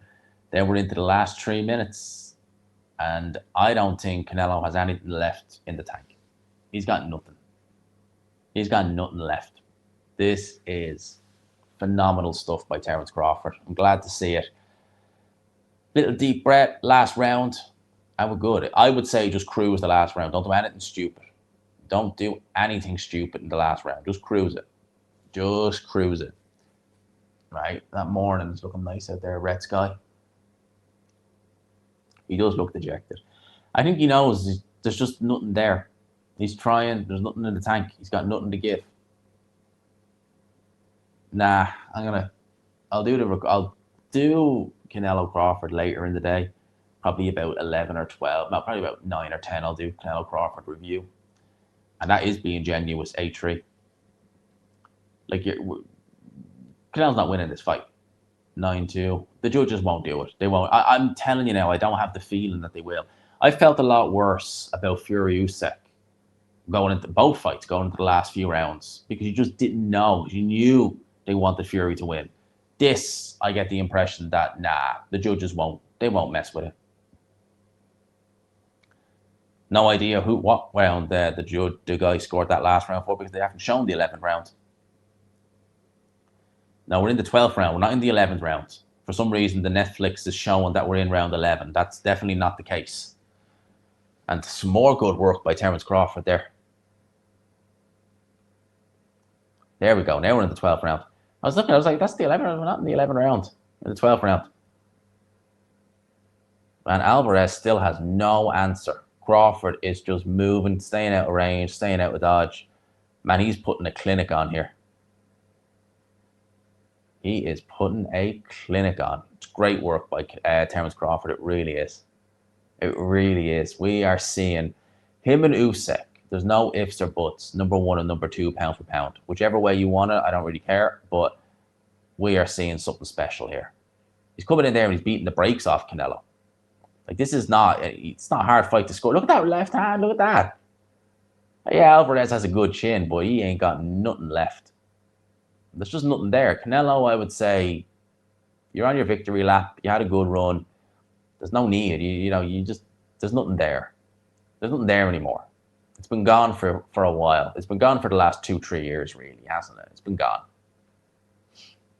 And yeah, Usyk knows. Usyk is smart, but I just thought Canelo, the size would be too much, but it's not. In fact, if anything, the size is hindering Canelo more than anything else. He's just got nothing left to go, nothing left to give. And Crawford, smile on his face, he knows. 3-time undisputed as well. 3-flipping-time undisputed super middleweight world champion. And Canelo, who's never lost at 168 pounds. He's about to taste defeat for the first time at 168 pounds. He's going to lose those undisputed titles. And Terence Crawford, 3-time undisputed champion. Unbelievable. It's actually incredible. Another shot. Oh, look at that. Shots go in by Alvarez or by Crawford. Can't score this any other way. Cannot score this fight any other way. Look at what he's doing. It's incredible. 30 seconds left in the 12th round. Easy fight to score. Terence Crawford is going to win. He's got, oh man, this is incredible. Look at this. He's making this look so easy. It's not an incredible fight. It hasn't been entertaining. It hasn't been Hagler-Hearns. But it's been phenomenal to see. It really has. Alvarez is done, man. Are you going to fight to the bell? They're going to fight to the bell. Oh, has he stunned Canelo slightly? No. That's it. Yeah, Canelo can raise his hands up, but it ain't happening. That was not the most entertaining fight I've ever seen, but we know who won. We know who won. Oh my God, I'm tired. Oh my God, I'm tired. That's incredible. All-nighter, what can I say? Yeah, I reckon 170 and 111 is about right. I reckon that, yeah, 170 and 111, maybe 116, 112 being generous, but we know who won this fight. It's a Terence Crawford win. He'll get the decision, official decision coming next. You know, my mates texted me, said, Bud made it look easy. He did. That was incredible. So it's saying back in a minute. So we should hopefully know in the next 60 seconds, roughly, who's won this fight. So we're finishing up just before 7 a.m. Just before 7 a.m. You know, most Sundays I'm normally waking up around 7:30. And now I'm actually, if I get an hour's kip, I'll be happy. If I get an hour's kip, I'll be happy. I'm flipping knackered. I'm tired now, man. I'm tired now, boys. I'm tired, guys. I'm tired. But we are near. They've been getting on pretty quick with the decisions. So I'm assuming they're back in 15 seconds. I'm assuming it's just gonna be boom, there we go. And I will be doing, not a watch along for Inoue, but I'll be reviewing that fight. Of course, I have to. I love Inoue. One of my favorite fighters. 350 in the building. Smash the like button, by the way, if you haven't already. And please consider hitting subscribe. Do please consider hitting subscribe. I'd appreciate it. If you could. Greatly appreciate it. We're nearly at 200 likes. So if you, 19 likes. My boy I've literally just praised Crawford all throughout the watch along. So yeah, well done. Brilliant. Brilliant. Crawford definitely won. Ah, you're welcome, man. You're welcome. 8-4, meh. 9-3, more likely. Right? We have the official scorecards. Let's go. And no one worry. They're not going to rob him. There's no way. No way. It's too clear. Official decision. Here we go. Unanimous.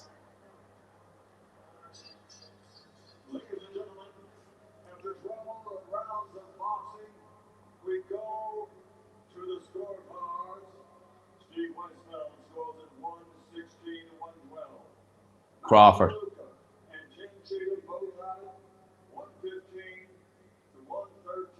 Very close. And new.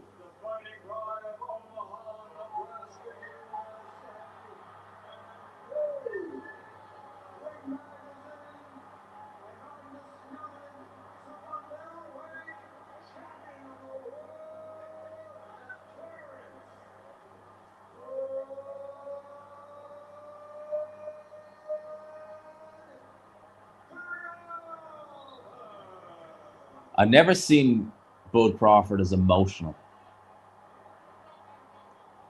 That's insane. 115, 113 by 2. That's mental. That is mental. Whew. So there we have it, people. Crawford beats Canelo. Well done. 2 scorecards, 115, 111 is, or 115, 113 is a bit, that's a bit, no. 1 off a draw. And that's actually scary. Don't even mention. That's actually scary to think about. But yes, the Rifleman won all the belts. I'm going to try and get some sleep because I'm knackered. People, thank you all for locking in. Hit the like button if you could on the way out. We've just passed 200 likes as well. Look at that. Look at that. Look at that. So yeah, people, greatly appreciate it. Thanks for being here tonight. Long one. 3 hours, 17 minutes. It's been a long live. But we did it. Loved it. I'll get an hour or so, Kip, because I have to be up. I'm going to get up about 9 or so. But yeah, people, thank you so much for locking in. Hope you enjoyed it. Let's go. We'll do a review later on in the day, all right? Until then, peace and love.